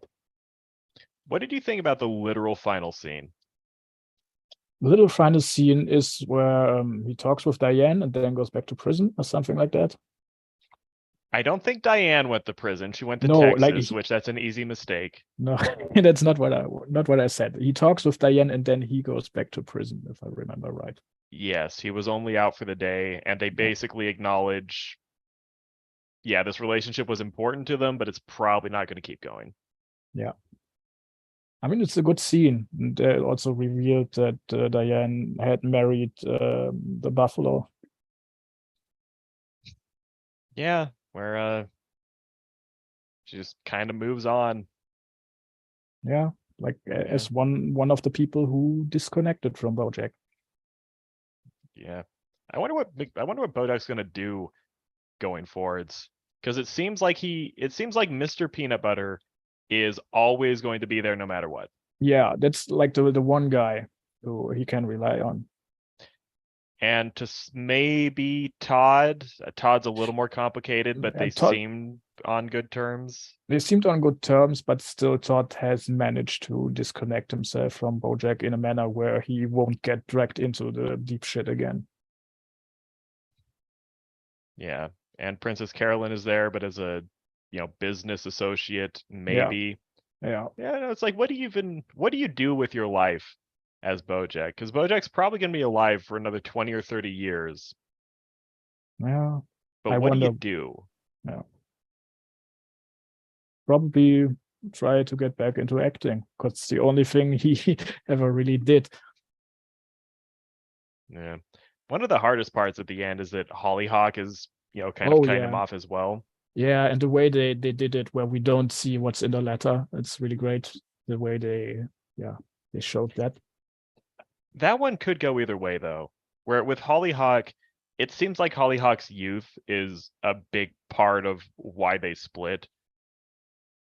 I could see Hollyhock and him having a relationship in the future, but Possibly, yeah. I couldn't call that either way. That one's hard to know. But I think in this case, if BoJack kind of learned his lesson on this, then it would not be BoJack who would try to find her, but it would be Hollyhock again, if she forgave him someday or something. Thupa just said, "Hey Green, what's the hardest step to take?" Off the bridge. Oh, since you're so big on Sanders. What? Oh, you mean Sanderson? I mean, if Thupa was going to hang around, we should just fucking talk about Sanderson, which I do want to do. Yeah. I'm going to be the bad guy of the Sanderson podcast. Oh, I have 40 pages left, I think, on Way of Kings, and I loved the Dalinar stuff, confrontation with the king and stuff. That was awesome. No, that's a good scene. That's the thing with Sanderson. He can write an occasional good scene, but then they're like it's like Hawaii in the middle of the Pacific fucking Ocean. It catapulted Dalinar probably to my favorite character in the book. No, Dalinar is easily okay. We can't talk about Way of Kings too much, or unless we're going to start talking about Way of Kings. Yeah, we are going on the tangents. Yes. Yeah. With Hollyhock, I could see that going either way, partially because Hollyhock came from, a good family background, an unconventional one, but they've established that she's basically had a pretty good life for the most part. She's a normal person. It's like, okay, Hollyhock, come back when you're 27 and you've met a bunch of people that are just fucking monsters and you've seen the cruelty of man, and you will have to leave college to really understand this. But it's like, okay, go get a taste of what people are actually like, then come back and tell me that BoJack is the worst person you know. I'm not saying he's good. I'm not saying he did the right thing. But when you realize what the options for people to associate with actually are in life, I could see her cutting BoJack some slack. It's possible, yeah. Because it's like, okay, a while, but yeah, he's a piece of shit, but there are much worse people out there. It's like someone has to be the worst person you know, right? True, just by default. If we're gonna have the race, someone's gonna be last. Yeah. Thupa says, "Hey Green, oh yeah, man's not read the Oathbringer still." Thupa, I'm probably not going to read Oathbringer, or if I do, it's going to be years from now. I was actually just getting a bit more through. It's not Rhythm of War, Words of Radiance, the second book. Sanderson is so fucking slow. I think I'm probably going to keep up with Stormlight to some degree, just because I'm committed to it, and because people I know are committed to it, even more than that. But holy fucking god, does Sanderson drag things out. I really should have just read Oathbringer and nothing else, because that's the Dalinar book, and Dalinar is like the one good character. Do you mean Way of Kings? Yeah. Well, Stormlight Archive, is the name of the series. But yes, Way of Kings. Because you said you should have read Oathbringer, which I think is the third one. No, that's what I mean. It's the Dalinar book. I should have just jumped to the Dalinar book. Okay, I did not know that he was like the focus of the third book or something. Yeah, Sanderson's shtick with Stormlight is he is trying to have one character be the focal point of each book and have flashbacks and stuff where he dives back into people's history as the story progresses. Where like there's the real-time story and then it's mixed in with flashbacks, and the flashbacks focus on one character at a time. Where Way of Kings focuses on Kaladin. The next one focuses on Shallan, which is just wonderful. For me, it is. Yeah, for you it is. I hate Shallan so much. We'll talk about this when we actually get Thupa in here, but Shallan is the worst character. Like, if you want to have a horrible character that's entertaining, do BoJack. BoJack should have been BoJack in the Stormlight archives. Imagine BoJack stealing the Soulcaster from Yasna. How great would that have been? Crossover episode. Yeah, he would have had a fake one immediately. He would have just lied. He would have pretended to be a noble or something. He would have eventually got drunk and just broke into her house at night, and she would have screamed and called the cops. It would have been great. No, but instead we Yeah. get Shalon pontificating about how, sad she is. That's the thing. Like, that's Diane's problem too. Like, people don't care how hard your life was. It's So just boring. Like, no one, it's not interesting. People enjoy watching you make mistakes and be funny now because your life was bad. Nobody wants to hear stories about how bad your life was, though.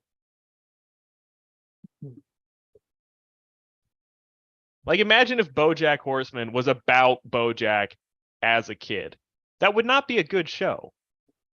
if you do it like if you do his entire childhood up to like his Hollywood, his high school stuff or something, or until he starts with the horse and around stuff, it would be a really good show because you could kind of see the beginning of his descent into all this shit. That would be interesting. It would be Okay, really fine. slow. It would be really slow in the beginning because it has to build up, but by the end of it, it would be great. Okay, fine. Maybe that's true. At least he has the redemption of there were funny quips in his childhood all the time. Yeah, I don't think he found them funny. Yeah, well, it's always funny in retrospect.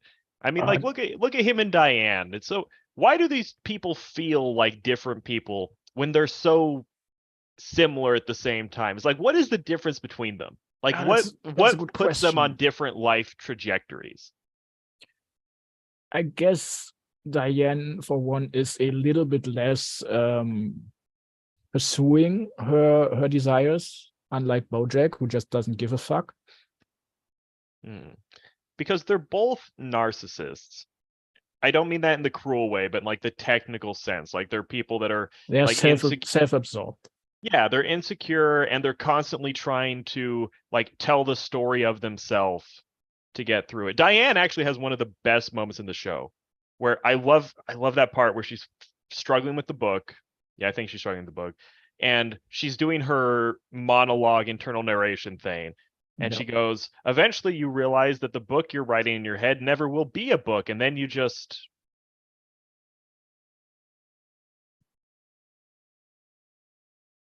Hello, Green. It's a good moment. Oh, yeah, yeah, no, but her monologue stops. Okay. That's the concept of what I was saying. Okay. I don't remember that it stopped. Oh, it was But a great no, her internal description and narration of her life, it I just hit the space bar. It just suddenly cuts off mid-sentence when she realizes that she's writing a book for no one. She's narrating her life by clinging to the delusion that the story she tells about herself is going to matter someday, and that's what, justifies her existence. Then she has the moment of, no one's ever going to care for but me, and the words just stop. okay. I mean, it makes sense. Yeah. And it's a sad moment, but it's also a really liberating moment as well. Yeah. I I think also like the sorry, you go first. oh, I was just gonna say, like, maybe the difference between them is they're both insecure narcissists, but BoJack is like an egoistic narcissist, and she is like a conformist narcissist. Like, Mm, she wants to be normal and like fit in and be accepted, okay, but in yeah. like a more passive way. Where BoJack like wants to be the main character, like he wants to be special. BoJack wants to bring everyone towards him. Diane she still holds on to the idea that she can be normal. Yeah, okay, that's true. I mean, yeah, that is a difference in their characters. I also really like the similar to the Diane scene with her book where the animation style changes. BoJack has one too with the stupid piece of shit episode, where Mm-hmm. we see his intrusive thoughts, and that's also not only just a very good scene, but also a very good episode. Because at the end, it is revealed that Hollyhock herself also has intrusive thoughts, and he lies to her about them going away when she gets older, as we see the one with the that one. Aw, that was nice of him. Maybe. No, Okay. Okay. That was cope. yeah, I think that was the episode with the was that the episode with the doll that BoJack threw from the balcony? It might be. It was around then. I'm a I little mean, foggy on the it's, stuff that happened yeah, when yeah, okay, Beatrice and yeah, Hollyhock were together. yeah. It's that episode. Good episode. It was. I mean, that was fucked up. I mean, that's another thing with Beatrice. Beatrice isn't even conscious, and she's still hurting people. Yeah, but that's a very real thing. No, it is. It is. Like there's got to be some man with Alzheimer's out there where all he does is just like say I'm disappointed in you every time he sees someone. Yeah, not just men. No, definitely not. Uh, I mean that's an aspect of BoJack too. BoJack kind of leans into the like BoJack has mommy problems.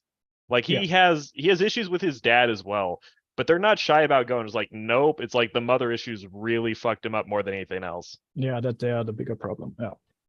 Yeah, I can never find it. But there was a meme that was so fucking funny where it was men with mommy issues versus men with daddy issues, Okay, where it said, "Oh, what? okay, so one is BoJack and the other one is Oh, I guess it'd be Hollyhock because she only has dads." okay, but she doesn't really have issues. No, no, no. But the meme what that was. Oh, I really fucked this up. Holy shit! But the meme was was men with daddy issues. It was a guy dressed as a goth chick, you know, with eyeliner and Oh, wearing skimpy clothes, I actually saw this. Yeah. and then men with mommy issues. It was fucking Jay Cutler lifting a weight. And I don't know why. That just felt viscerally true. It's like guys that have daddy issues, it's kind of predictable. When someone's like really fucked up over their mom, it's like this weird, mysterious thing that just it hits their life over and over, but you can never quite predict how. Okay. Does that make sense? I guess so. I'm not sure, but I assume that you're correct. Okay, that's a good assumption to make. You know, I think it was actually Christopher Lash who said this, but he described it as the male superego, the masculine superego punishes you for sin, where the feminine superego it punishes you for failure, or it punishes you for failure to enjoy your life. Okay, And that's interesting. I think that applies to BoJack, where BoJack doesn't really care about doing things that are wrong. It Yeah. really doesn't bug him at all to just fuck. Like he steals, he hits people, he crashes cars, he commits crimes. Like he doesn't care about breaking the rules at all, even in his better moments. But there's just this general sense that life isn't good enough that it doesn't seem like he can get away from it. Okay, I need to get rid of Jay Cutler. This is fucking weird. Yeah. Let's type that in. Yeah, let's just I, click s- on that.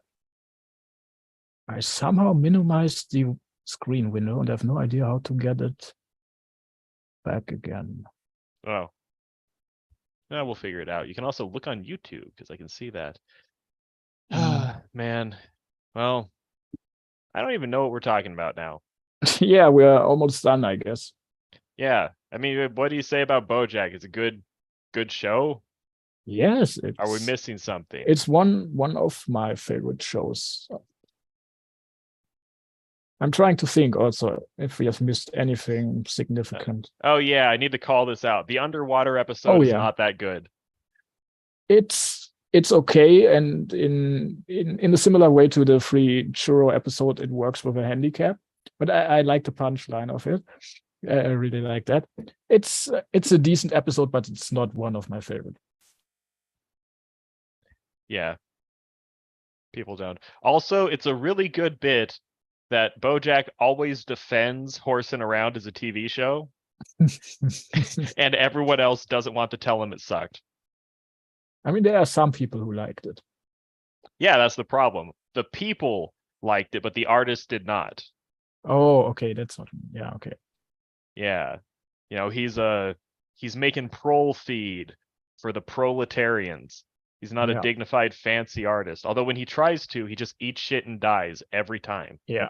I I'm not sure but I think I like the second season the most, with the whole Secretariat filming in as the big background plot. I like the seasons that focus on the filmmaking stuff, which is probably also the reason why I like season 5. Yeah, I just love the whole Secretariat plot line with the movie, where in the end he isn't even in the movie, and he does not get nominated for an Oscar or something. Like it just keeps crashing down on him. Yep. Oh yeah. Oh, I do like how Mr. Peanut Butter, he's just like preternaturally lucky, where he started Yes. he started a TV show based off a gift card that he saw in a grocery store.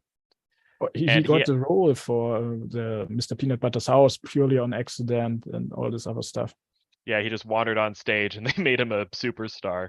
Yeah. And then he spent the rest of his life just living. Off Man, of that. I mean, that's fucked up. I maybe I will talk about Mr. Peanut Butter. Oh, I will say, Mr. Peanut Butter says that the Nobel Prize actually added a television category just to give it to Birthday Dad. Which A good which joke. if any other character said that, it would just sound dumb as shit. But with him, you can almost believe it. Yeah, Mr. Peanut Butter, maybe he's a more important character than I considered. I mean, his true worth comes out with the end of season 6, where it just shows that he is a absolutely great friend to BoJack. Yeah, and BoJack, all he can think about is how he wishes he had cooler friends, but Mr. Peanut Butter's there for him every single time. Yeah. I mean, no matter how horrible he is. He's the one who saved his life. They're incredible people. And that's kind of funny with BoJack too. Like, they have the whole Hank Hippopopoulos. Fuck it, they have it the Hank guy, the Bill Cosby character who is a serial sexual predator. Yeah. And they get into it like, oh yeah, his money and connections, it allows him to get away with it. They do kind of do the same thing with BoJack. Oh yeah. Where, okay, his friends stuck by him, they just let it blow over. In BoJack's case, it was far less malicious. He wasn't a predator, he was just a fucking asshole. But yeah, it's cool. With Mr. Peanut Butter, he's someone that you can't help. I understand why BoJack hates him, because, or at least in the beginning, talks a lot of mad shit about Mr. Peanut Butter. Mr. Peanut Butter is someone who can just enjoy life as it is, and that's bullshit. He comes off as that, but once again, the few glances where we see that he chooses this happy persona for himself, and it's not 100% what he believes in. He kind of deludes himself into believing his own bullshit. But I think the episode with his brother, who is waiting for his surgery or something, that's the one that pretty much reveals a lot about Mr. Peanut Butter. Okay, that's true. I still think he's happy like 95% of the time. Yeah. He manages to get himself into this zone where he believes that things are good, and then he can just be happy most of the time. Yeah, that's what a happy person is. It's someone who's comfortable. It's someone who's comfortable just brushing things aside, and when they do that, it works. Yeah, I kind of can confirm this. And it's God damn it. And it's and the dark flip side of that is there are some people that just can't get over it. Like, they can't let go of the problems in life. They can't stop thinking about it. Yeah, like if BoJack. They can find a way to think about it that makes it okay, maybe, which is, kind of what religion is. But, the people who can just not think about problems, they're like an ascended class that are just better than the rest of us, and it fucking sucks. It's a superpower. Yeah. Yeah, being happy really is a superpower. Yeah. We're not being happy, like getting yourself happy. Yeah. It's I don't know. Like, the whole scene with the Peanuts characters where Diane is telling them, you can live the life you want. I wonder about that, because BoJack is a show. It seems to buy into the idea that happiness, is what you should be pursuing. But I Yeah. also question that, and I also question if someone like BoJack can exist pursuing happiness. I mean, he would change if he seriously does pursue happiness in a serious effort and does not bullshit himself with some other stuff that would drag him down. Maybe, but maybe it's the distinction between happiness and immediate pleasure. But Yeah. it seems like a lot of BoJack's problems stem from him thinking, me being happy is the only thing that matters.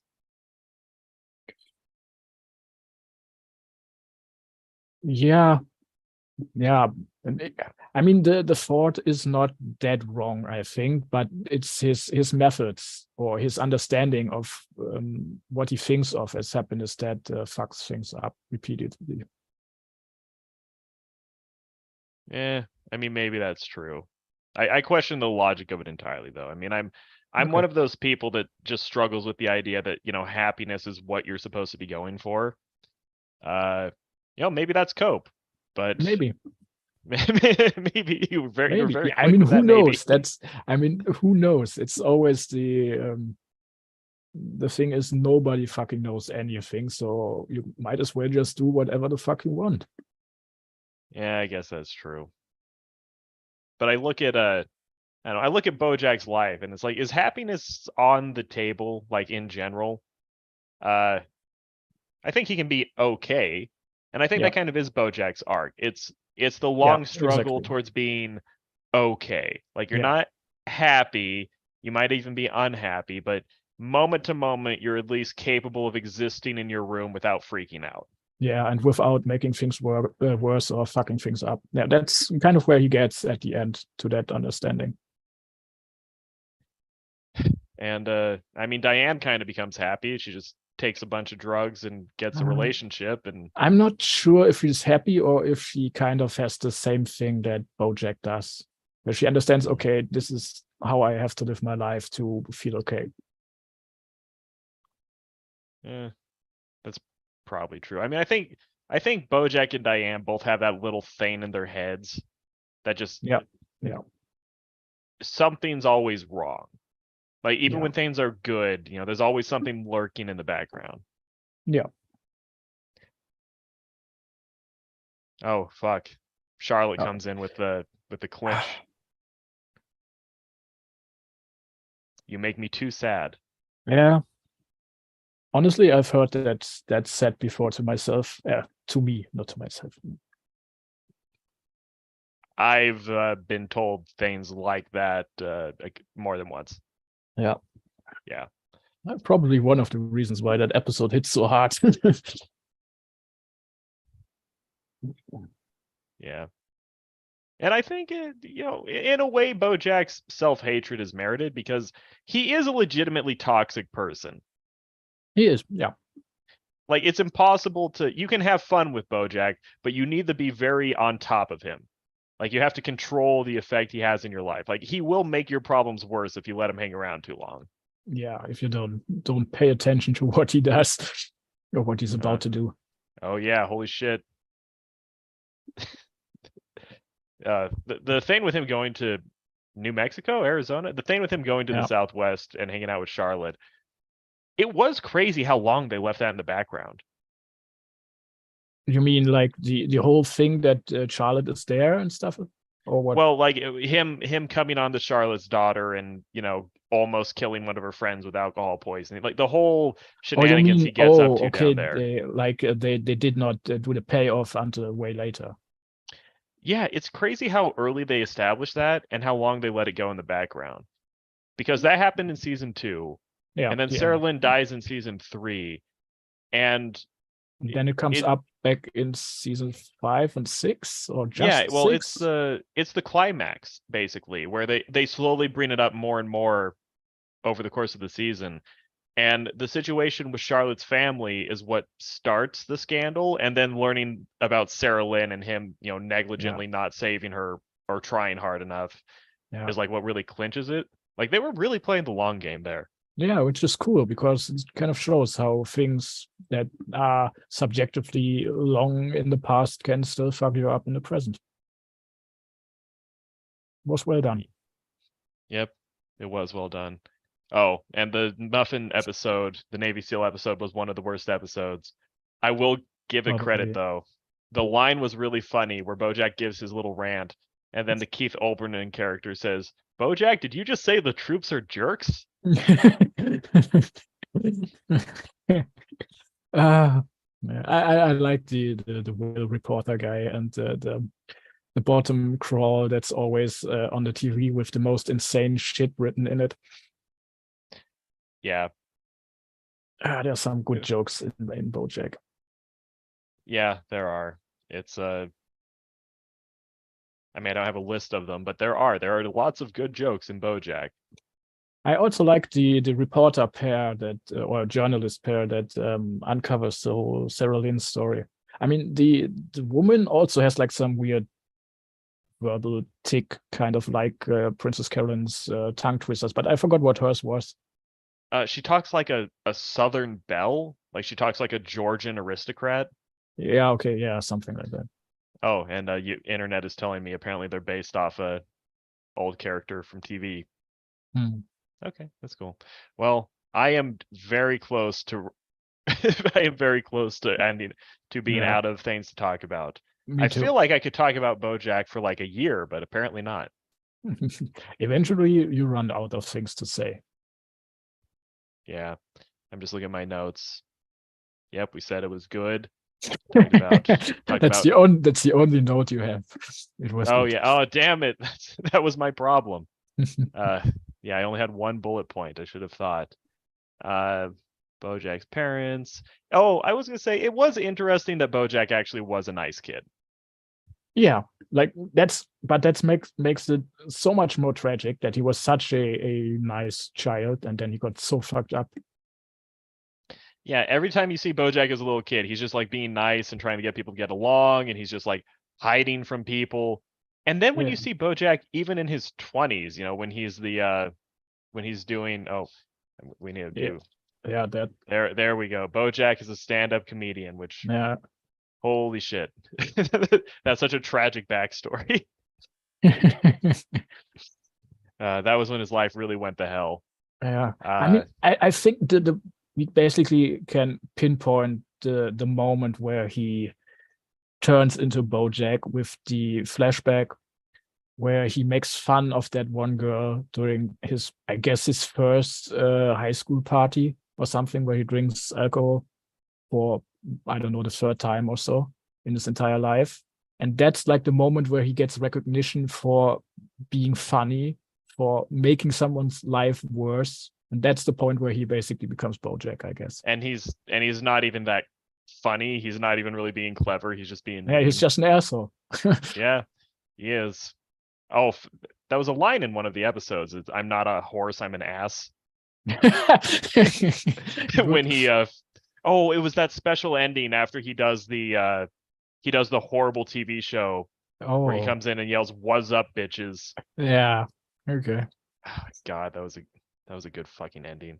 I like the ending is good in general too, where it just says back in the 90s I was on a famous TV Oh, show. oh yeah, the song is great. And Yeah. right, and the OP, basically the intro, is also one of my favorite TV intros to anything, both the song and the visuals and how they adapt to what's happening in the show and they change. I love it.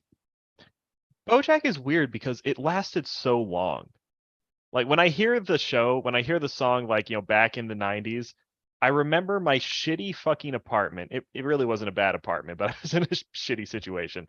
Yeah. I remember my silly apartment I had right out of college. You know, when I was working, really during the worst time of my life. Like I'm willing to say that. And I just remember, you know, sitting in my dingy little tub where like the shower head wasn't working, and then on my little counter I had my laptop and just hearing, you know, back in the 90s, because I would just, you know, sit in the bath and watch BoJack for a while. That was one of my many coping mechanisms back then. You know, sometimes there'd be a little bottle of beer next to next to the Yeah. tub. 5.5 years, apparently, it ran. Yeah, and I even waited to finish the last season a little bit. Like I was invested in BoJack as a show probably longer than any other show. I mean, the only thing that would even compare is maybe Naruto. Yeah, I was which about was to a say. completely different viewing experience. No. Watching one episode a week after you caught up for like 7 years. Yeah. Yeah, it's just weird. It's nostalgic because you remember starting the show as like a completely different person, then you look at it now. Yeah. That's You know, life. there are plenty of shows I watched for a very long time, but there were no shows that I, cared about for a very long time. So I guess BoJack wins. I mean, there are a number of good TV shows out there. One just has I to watch refuse them. to believe that. Mm. Name one good TV show other than BoJack. The Leftovers, Breaking Bad, Better Call Saul. Name 4 more. Do they have to be completed shows? The Americans. See, you can't do it. There are no good TV Okay, shows except BoJack. The Americans. That's one more. Okay, now I have 3 more. I haven't finished The Wire yet, but that one's pretty good. Okay, you're probably right. Yeah, exactly. There are no good TV shows. I'll add MASH. MASH was pretty good. I assume but it was, but I've never seen it. Oh, you should watch. You actually should. No, I won't tell you to watch MASH. MASH was good though. Weird thing about MASH is like all the most iconic moments happened in like the first 2 seasons. Like the first 2 seasons of MASH were really, really, really good. I'm exaggerating, but the first 2 seasons of MASH were like some of the best TV show ever made. Then it went for like another 8 years, and it was always pretty good. But it really launched off those first 2 seasons, and people make fun of MASH because MASH was 5 times longer than the war it documented because the Korean War only lasted 2 years. And John says Deep Space Nine. I assume that's good. I would never watch it. I have seen the first 3 episodes. Okay, that's cool. Well, and one final-ish thought. I was gonna say this. In The View from Halfway Down, 2 things. One, when he's talking to Secretariat, there's a moment where Secretariat just talks about like how you don't get a little certificate at the end saying like you're content now, everything was fine. And BoJack just wistfully says, "Oh, that would be nice actually." And Secretariat just bowls over him. I saw that as like a little acknowledgement, like, okay, BoJack is to the point now where he actually just wants to be kind of normal. Like he wants to just be happy. Like he doesn't have to, he's growing out of the desire to be the big guy in the room every time. He just kind of wants things to be okay. Yeah, makes sense with his arc and his conclusion. I saw that as them slipping in a little hint, like, okay, the arc is over. Okay. And also at the beginning of the dinner in A View from Halfway Down, they play a party game where everyone talks about like the best and worst time of their life. Oh, right, yeah. That is the weirdest party game ever. Well, I guess there are weirder ones, but it is pretty weird. That's just such an odd thing to start. We're going to have a lighthearted little party. Let's just all talk about our worst memories. Well, okay. Well, I'm very close to tapped out now. Yep. This was a test. This was also a test. Test number 2. Yeah, Take 2. Test 1, grab 2 people and just talk about nothing for an hour to see if the audio works. Test 2, have a plan and a topic and some visuals. Like they don't need to be good, but you can just click on stuff and it's better than visual our aid. names. Yeah, visualized aids. That's what this podcast is going to be. And then it's you. That's scary. Hey. Oh, yeah, I thought you were accusing me. What? No, I meant the picture. Okay, that's cool. And I think that Todd got one of the best lines. I'm actually going to say it's just the best line in the series at the end when they're on the beach. Because BoJack says, he says, I'm like, what if I start drinking again? And Todd says, you'll get sober again. Yeah. It is one of the best lines. It's just, you just keep going on. And that's the secret to life. Yeah, it completely. Oh, it's good to know. It is. Yeah, I just thought it was cool that Todd kind of finds a way to go, you know what? This isn't about you winning. This isn't about you reaching like a final perfect form. It's just you're actively trying to get better now, and we're just going to appreciate that. Yeah. It was a nice sentiment. It was. You know, BoJack's in a race against himself, and in the end, He wins. oh, okay, sure, he wins. Okay. What were you about to say? I was going to say in the end, people leave him a little faster than he gets better, but he's probably going to work it out. Okay. And I think he might get Hollyhock back. I think Diana is gone though. Yeah. Yeah. And he can meet more people. He's going to he'll definitely go to prison again. You think he will get out of prison and then go fuck up things and go back? No, I was joking. Okay. Well, do you have any final thoughts? I'm an urban German bourbon. All right. Yeah. Urban bourbon. No, urban German bourbon. And I just stopped the thing.